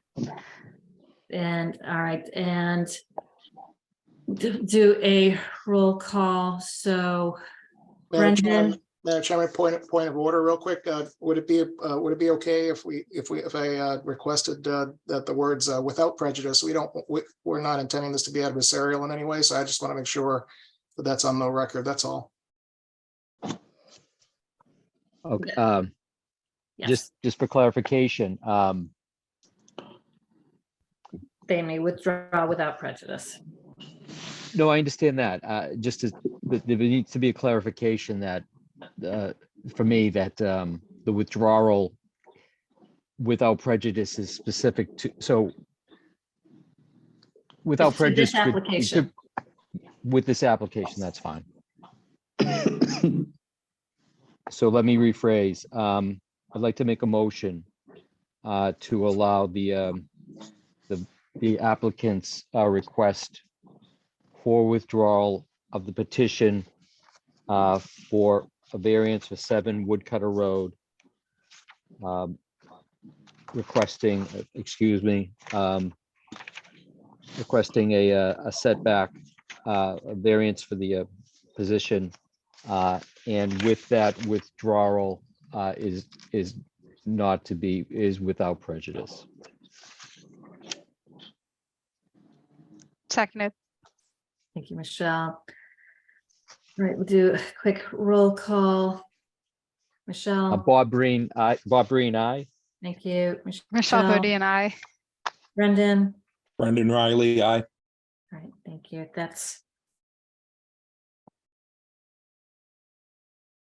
That is your vote for this evening.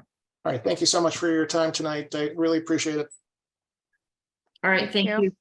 Thanks for coming. Thanks everyone for hanging in with us.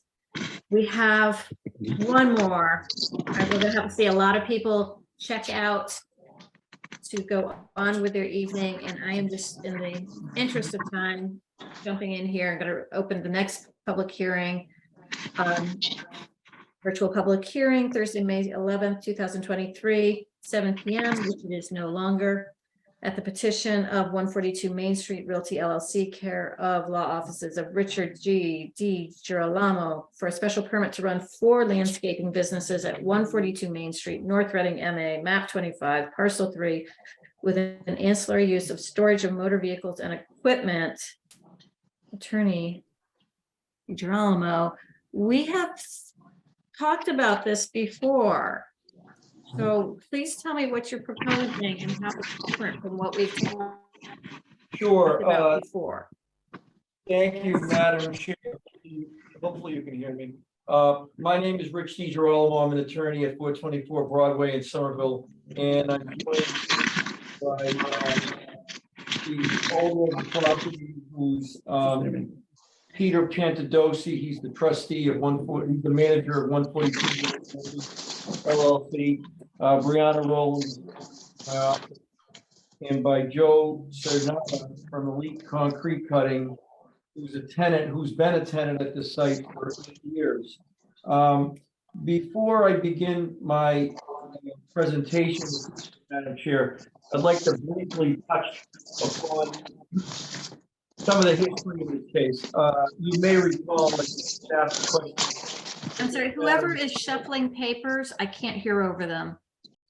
I don't think it's on our end. It's not on our end. Yep. Okay. Can you hear us now? Okay. It sounds Madam right now. All right, go. I'll put myself on mute too. Before your board back in January of this year, and at that time we were graciously allowed by your board to withdraw without prejudice. At that hearing, it was essential that we present to you a site plan, which unfortunately had not yet been prepared. That plan has now been prepared and presented to your board. And moreover, the tenant who is here this evening, Mr. Sonata, was not able to be present at that meeting due to a family emergency. And I think it was essential that he give testimony since he's been there since 2014. A bit more history on this situation. The matter is before you on. It's alleged that there, we are requiring a special permit for the 4 landscape businesses that are at the site. Three of them are presently at the site. One of them is not, but we are requesting a permit for all of the tenants at the site. Mr. Sonata has in fact been at this site since, as I indicated, since 2014. This property was purchased by 142 Main Realty back at the beginning of 2015. Shortly thereafter, there was an application made before the CPC seeking approval for the modifications that were made at the site. As some of you may know, this site, which at the time included it was also at the time in common ownership with the gas station. There were quite a few modifications that were made to the site, enhancements from the previous ownership. When this matter went before the CPC back in early 2015, the CPC in fact granted site plan review special permit here, and at that time it was clearly indicated that Elite Concrete, and he calls himself Elite Concrete, but he is a landscaper by profession. That corporation has in fact been his corporation for upwards of 40 years. He started as Elite Concrete, but he's primarily performs horticultural services, hardscape, does landscape construction. So he clearly fits within the definition of landscaping. But it was clearly indicated at the time that use would be here, and the CPC in fact granted approval, and he operated for several years at this site. We do not believe at the time, because we believe that the uses that were previously there were in fact similar uses. We were told that we were not required to go before this, the zoning board for a special permit. I know that typically in North Reading, the matter goes first before the ZBA, and then it goes to the CPC as it has presently. At the time, the CPC heard the matter, and it's my firm belief that it was felt that there was no ZBA approval necessary. Years later, he was cited, and the owner was cited for not having a special permit at this location. And it was, so I just want to make clear that there was never an intent here to try to do anything devious or try to get him to operate his business without permits. At all times, it was honestly believed that all of the permits that were necessary were obtained. And he has been there, as I said, since that time. He's been a good neighbor. He has enjoyed a very good relationship. As you know, there are 13 trailers at this location. The trailer park is in direct proximity here. Part of 142 Main is actually not only houses these commercial businesses, but it houses 13 trailers. And he enjoys a very good relationship with the neighbors at the trailer park, and he enjoys a good relationship with the community as well. He is a seasonal business. He does snow removal for the trailer park, and for a number of, he does that gratuitously just to be a good neighbor. And I think a lot of the people who are there support him in his endeavor to obtain a special permit, which we now find is necessary for his use. Very briefly, I would like to just touch upon some of the criteria set forth under your guidelines for the granting of special permits. First off, the zoning ordinance in North Reading, provides that this is a highway business district.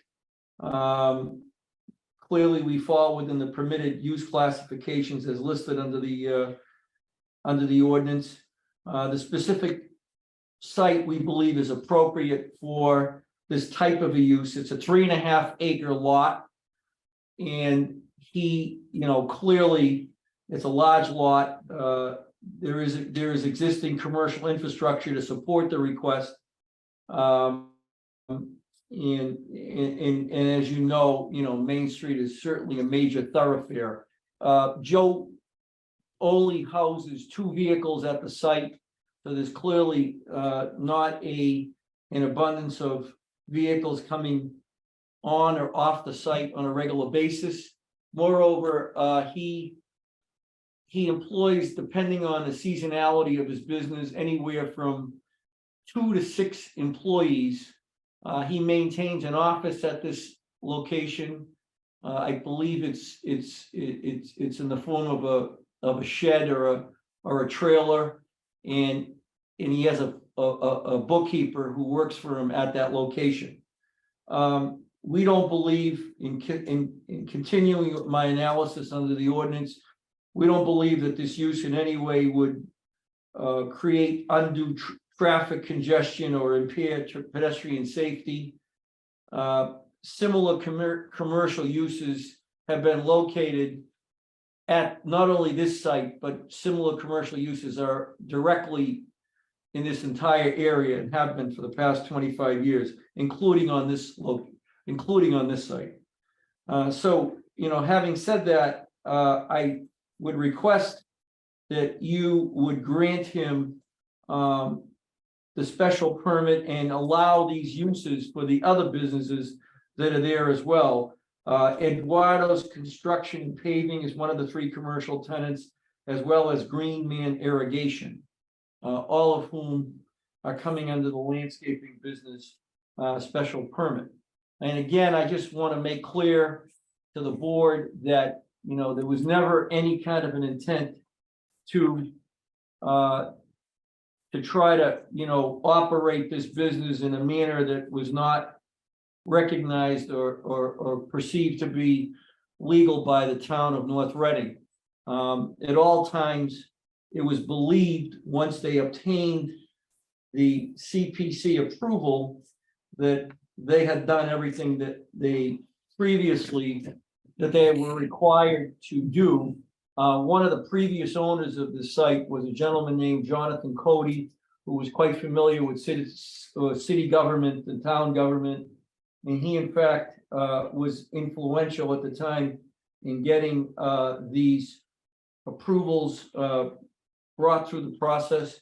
So, we say that because we don't want, I think your board looks differently upon an applicant when it's somebody who has been there and who defies the zoning ordinances, as opposed to somebody who, in this case, if it is an innocent mistake, then they regret that, but they honestly believed that they had done everything that was required of them. In fact, when the CPC approved this site, they put up a $2,500 bond. Building permits were issued for various other uses on the site, and everything was done in a fashion that was believed to be proper. So, having said that, at this point in the presentation, I'm happy to entertain any questions from the board, and certainly during the remainder of the presentation, some of those questions may be answered by other folks on the team, the property owner who's here, and certainly by the tenant, Joe Sonata, who's here as well. Thank you. Thank you. So I just have some questions looking at the plan. So there are 13 residential trailers on site, is that correct? Yes. And then you're proposing, and you have, I see on the plan you submitted, essentially cross-hatched areas for different new businesses that you're going to kind of want to squeeze around or place around the site. What would be happening in those spaces? I don't understand. We're not talking about a building. What are you looking to do there? I'm gonna ask Mr. Pantadosi to answer that question. He's probably probably in a better position to answer that question than I am, but Sure. Good evening, Madam Chair.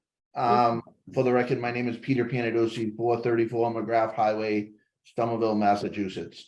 Thank you for allowing us the consideration of last time. To add to what Richard had said, there has been some confusion in the fact that we at one time owned both properties and subsequently have recently sold off the gas station. In doing that, unfortunately, I was unaware of the fact that egress was necessary, or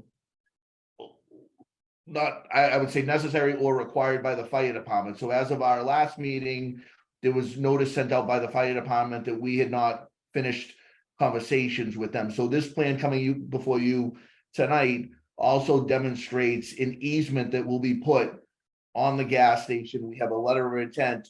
We had sold off the gas station. For many years, people utilized the right of access through there. Just as a matter of fact, when we did sell off the gas station, the owner had asked to fence it in. Subsequently, after the fact, the fire department came in and made us put up what, to try and control traffic is what was going on, because people were driving quite fast through the gas station and there was a danger and a hazard. We put up a gate that has fire and emergency access on that side of the property.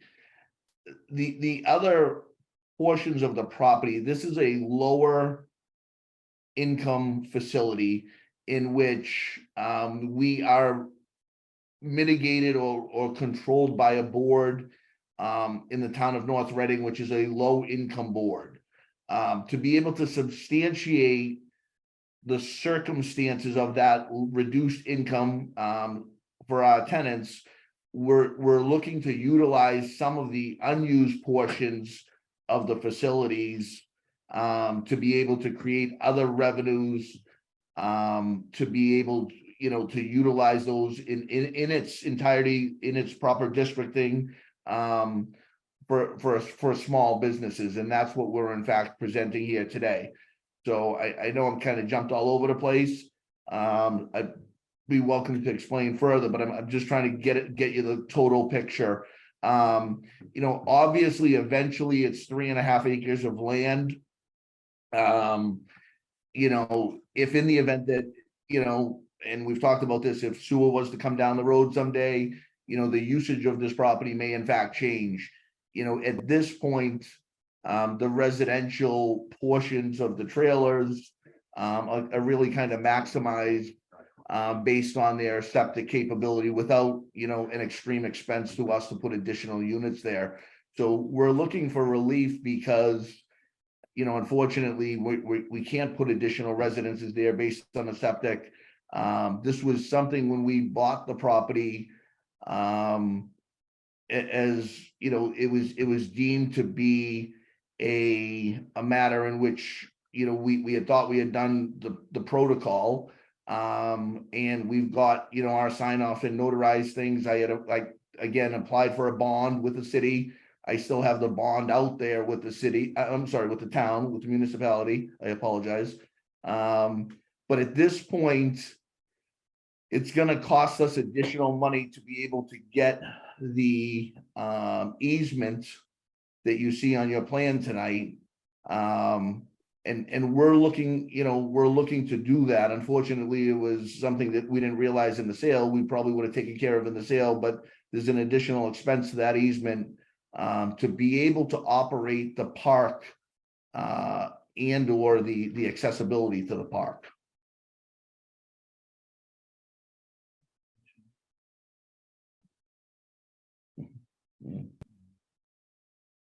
So if I am just reading the easement would come through, does it come through the gas station? So we're proposing as part of our plan, a 10-foot wide easement along with a gate that has accessibility by the North Reading Fire Department.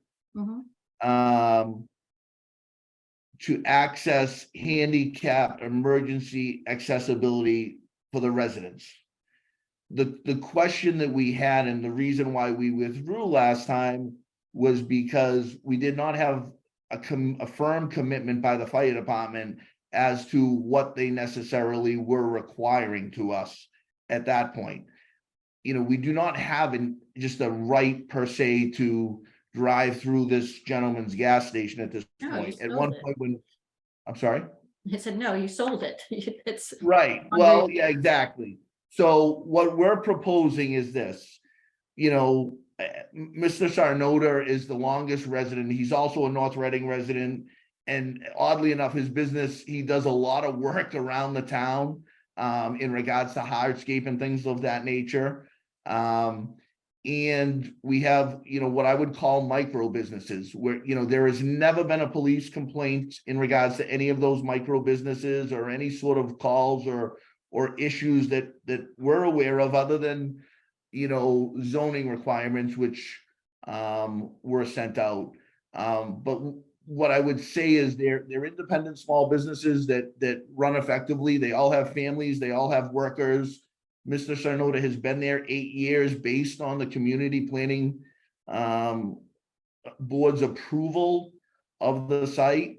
For whatever reason, we were directed in that direction and we received that approval. You know, that at the time, that was where we went.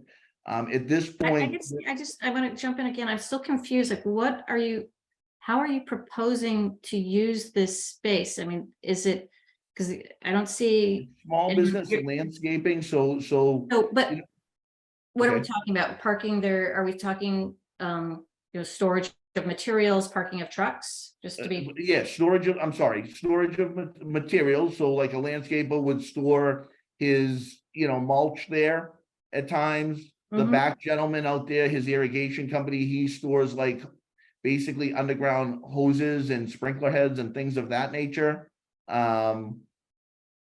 You know, Mr. Sarnota does, you know, he does a lot of the site work and the hard work, putting in lighting on properties, you know, doing architectural hardscape walls. So they've been basically small businesses that we've used to subsidize the fact that, you know, basically we receive $340 per trailer out there, based on the low rent income board that North Reading has in place. So I would say the issue that we would be dealing with here that I'm not quite sure how we get past is, you know, from our bylaws, just our general regulations, it says all uses are restricted to closed buildings except for drive-up windows were specifically approved.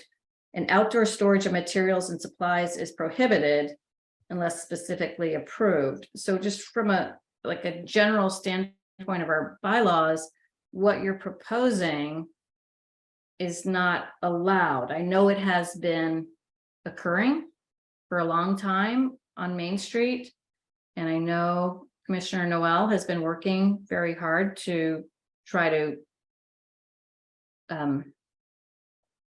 contain those violations. But I mean, I'm gonna put it up to my board here, but I'm having trouble like figuring out how do we. Okay, so How I do we guess even what do we're this? asking for is we have a hardship here.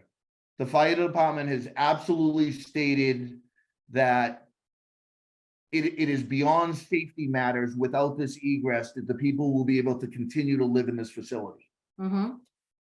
So, you know, at this point, I think we're gonna, you know, I understand that the usage, you know, we're trying to find an optimum circumstances in which the usage correspond. And again, we're going out to spend additional monies to try and seek the egress that the fire department is requiring. As you're very well aware, and you know, they're aware, we just can't drive through other people's property. So I mean, at this point, we're asking for relief because we would have to shut down the entire park. And that's been stated by the fire department. The fire department has effectively said that they cannot egress emergency personnel through this park. So, you know, we're kind of at a crossroad. Mr. Sarnota being a 26-year resident of North Reading, you know, these are small guys that are looking to run their businesses. And I understand that there are, you know, certain rules and regulations to having, in fact, buildings. You know, Mr. Sarnota has a 9x12 shed. I mean, I don't know if, you know, in fact, you know, putting that type of temporary structure on you know, it is a trailer park site. Would putting that type of temporary structure on for each of the individuals, you know, would that help the classification, I guess? If they would deem to have had offices on site. So the things that we have approved, for example, where there was a physical structure, where there was a, you know, where the administrative bookkeeping part of the business was taking place. And to the extent that there were any vehicles, they were limited to parking in a rear section that was not visible from the street. But it was, you know, here, I mean, I gotta say, it looks like we're trying to just squeeze a bunch of storage and parking facilities around a residential trailer park. We're trying to substantiate and continue the existence of the low income housing at this point. You know, because like I said, the cost factor of the $340 doesn't pay for the taxes every year, never mind the additional insurance costs and everything associated, including the water with things. So, you know, we're trying to find a usage. And again, I would, you know, liken that it's on a temporary turn. You know, very optimistic that someday sewer may come down Main Street and may change the usage of this property. And be able to, in fact, provide housing for these people on a permanent basis. But right now, they're just trailers. Right. Jerry, I know you have some history with this property. Would you like to share anything with the board? There is way too much history to basically share at this point in time. I have 6 pages, which we bullet points. And there's something that Mr. Panadosi said, that the fire department said that it's required for that gate, or the park's going to be shut down. There's a recorded session between Chief Murphy, Don Statz, Mr. Panadosi, and myself. That was never said. I just want to make sure that's known. I don't know if Mr. Panadosi misspoke, but I do know the fire chief never said a park was going to be shut down. Other than that, there's I sent them a notice maybe about 3-4 years back, that basically explained that they never finished their process of going before the zoning board of appeals. And that was agreed with the town planner as well. So I'm kind of lost at what they're saying, that they got approved by CPC. So I think that needs to be vetted as well. Ma'am, may I, Chair? We have the notarized stamped, raised stamped documents from CPC authorizing this, along with signed instruments of plans signed by every CPC member in 2015 that approved this plan. And now what we have is, you know, unfortunately, Mr. Noel, I understand there's circumstances here. We're looking at a second bite at the apple. So, you know, we have. Just to be clear, I mean, CPC and zoning board and conservation and board of health, we all have different areas of authority. And even to the extent that CPC approved a plan, which I don't think is probably the one sitting right in front of me, but a plan at some point, that doesn't approve a use. A use still has to, for a special permit, that still has to come in front of our board. Just as if you had wetlands in the back, that would have to go in front of conservation. Sure. So, and I do have if the process requires. Well then, I guess we're done. No, I'm sorry, not to be flip, but we lost the applicant. And Dave, I was going to see if you had any input or. Stop sharing in case they come in. Okay.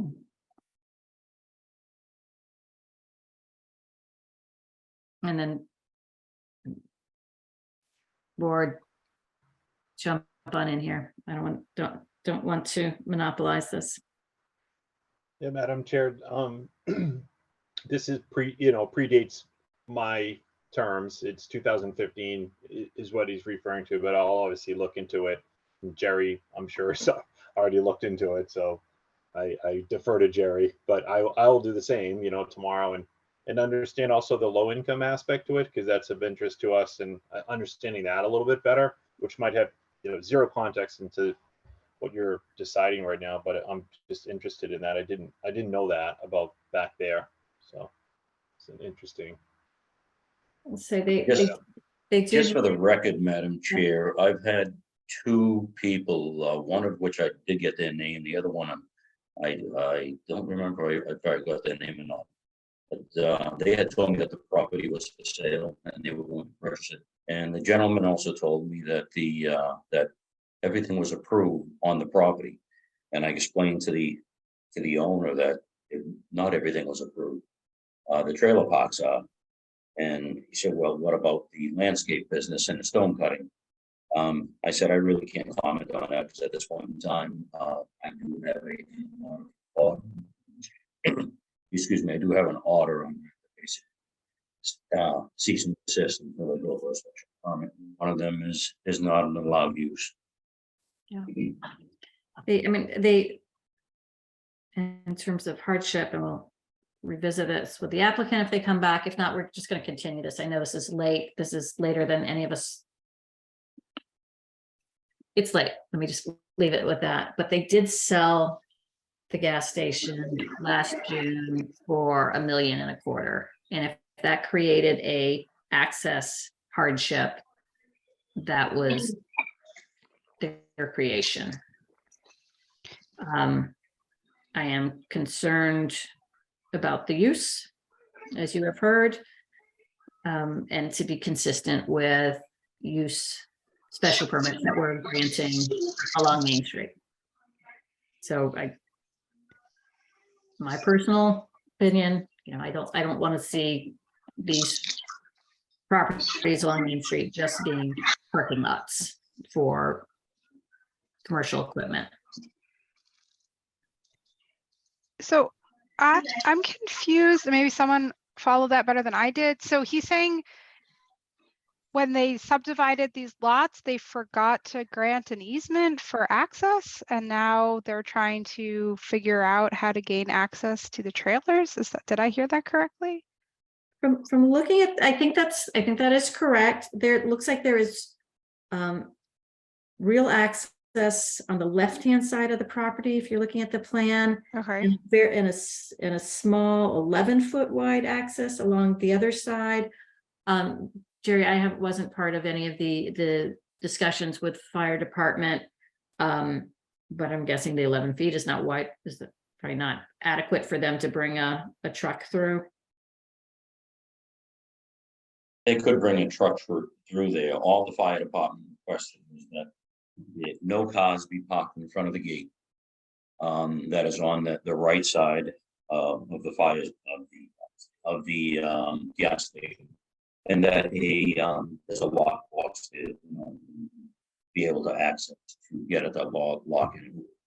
I'm sorry, Jerry, you're going in and out, and maybe my Wi-Fi may be getting a little spotty, but I think you said they can't block the access on the right-hand side, that 11-foot access. The gas station cannot block the access to that gate. Well, that makes sense. And the gas station agreed for that use. And the fire department was basically on board with that gate being there, providing that they had access for a key so they can get in there for emergency type access. And whenever you have an emergency, regardless if you don't have the access, if you don't have an easement there or not, there's laws relative to emergencies. You can get to those areas, whether it's fire and or police. They have every right to reverse that. I think, given that we've lost our applicant, unless we've got some, if anyone who wants to share comments, say it. Otherwise, I'm just gonna, I would recommend we just continue this to our next meeting, because we're not gonna resolve this evening. Like a solid plan. As a recommendation, I think we should probably get the fire chief on board with the meeting so he can speak on his behalf. Relative. I love that. That is actually very, very helpful. If that, it's a great idea. And then Dave, if you can maybe see what CPC has approved on this before. Right. I'm just. Jen, I have something from the fire department that they submitted back in November when this was before us before. Mm-hmm. It says, please pass this on to the ZBA. We have been speaking with the owners of both the trailer park and gas station at 142 Main regarding access. Ideally, we would like a turnaround for fire apparatus somewhere towards the rear of the trailer park. If this is not feasible due to conservation or DEP issues, we would be okay with a gate on the gas station side that we could access via a fire department knock box. The opening will have to be widened to 15 to 20 feet. Okay. All right, so either a turnaround at the back of the trailer park, which, I mean, they're proposing, that's one possibility, or they would have to buy an easement to expand the access on the Mr. right-hand side. Girolamo is just trying to get in. Okay, we can let him in. We're gonna tell him, I'm still gonna recommend we continue this because we're not gonna resolve that this evening. That's good. The fire chief, you should have him here. Yeah, get more information, all that stuff. It's probably Yes. a good idea. All right, Attorney Girolamo, thank you. Welcome back. We lost you for a little bit. While you were Where we gone. lost during the presentation, but I think we alluded to the 97 North American Industry Classification Standards, and we believe that we're included within the definition of landscape and horticultural services. Yes, and things like Boston Market and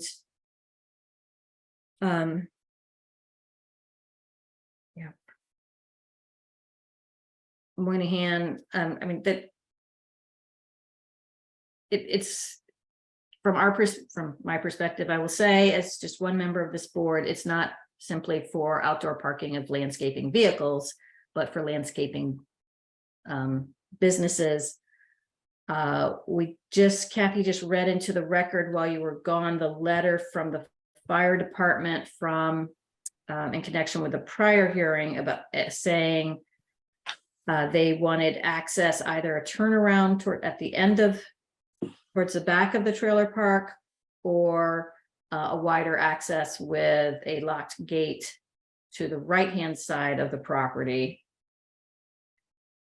Given the hour, what I'm suggesting that we're going to continue this because we're not going to resolve this evening. We have some things to look into on our side, and we're going to get some input from the fire chief as well as from CPC to look into this a bit more. Would it be okay if we supplied the documents, some of the documents that we have here for your review Please. also?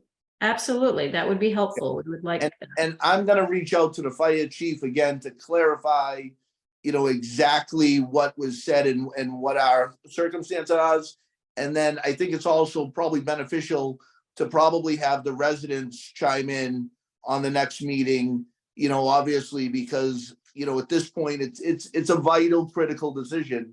Depending on the fire chief's opinion,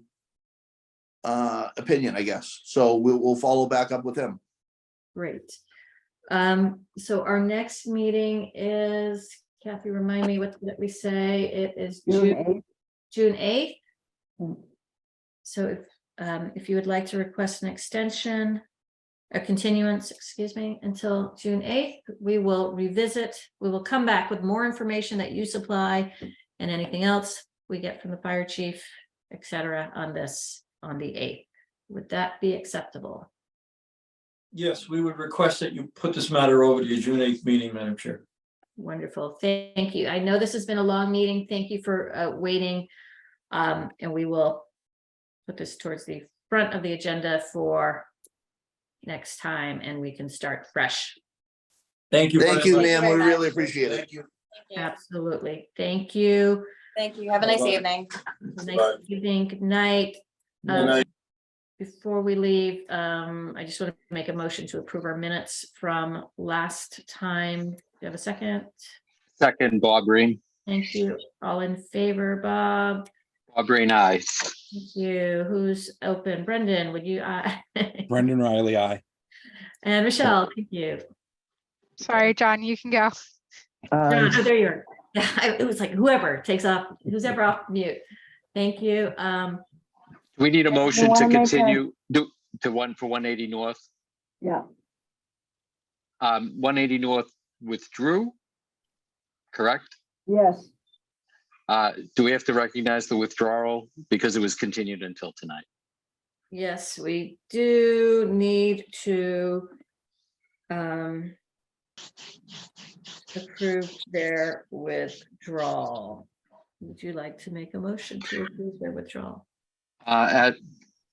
With regard to the application submitted by for the property at 180 North Street at the request of the petitioner, I move to approve their motion to withdraw without prejudice. Seconded. Thank you, Michelle. All right, roll call. Michelle. Hi, Michelle Bodian. Hi. Brendan. Bob Green, aye. Brendan Riley, aye. All right. John, you don't like this. aye. Thank you. All right. And to your point, John, this is where how the withdrawal without prejudice comes back. This is because we're looking at 142 Main again. Noted. Thank you all for hanging in there for a very long meeting. Dave, thank you for being with us, for support. Thank you, David. Information. Nice job, guys. Nice Thanks, job. David. All right. Madam Chair. Yeah, Managed that very well. motion to close. I can't even talk anymore. I'm tired. Move to adjourn. Second. I'm in favor. All right, guys, have a great weekend. We'll see you back. Hopefully we'll have some more information on this one so we can wrap it up next time. Thank you all. Thank you, Jerry. Thanks. nice. Everyone. Thank you, you, Kathy. Thank you all.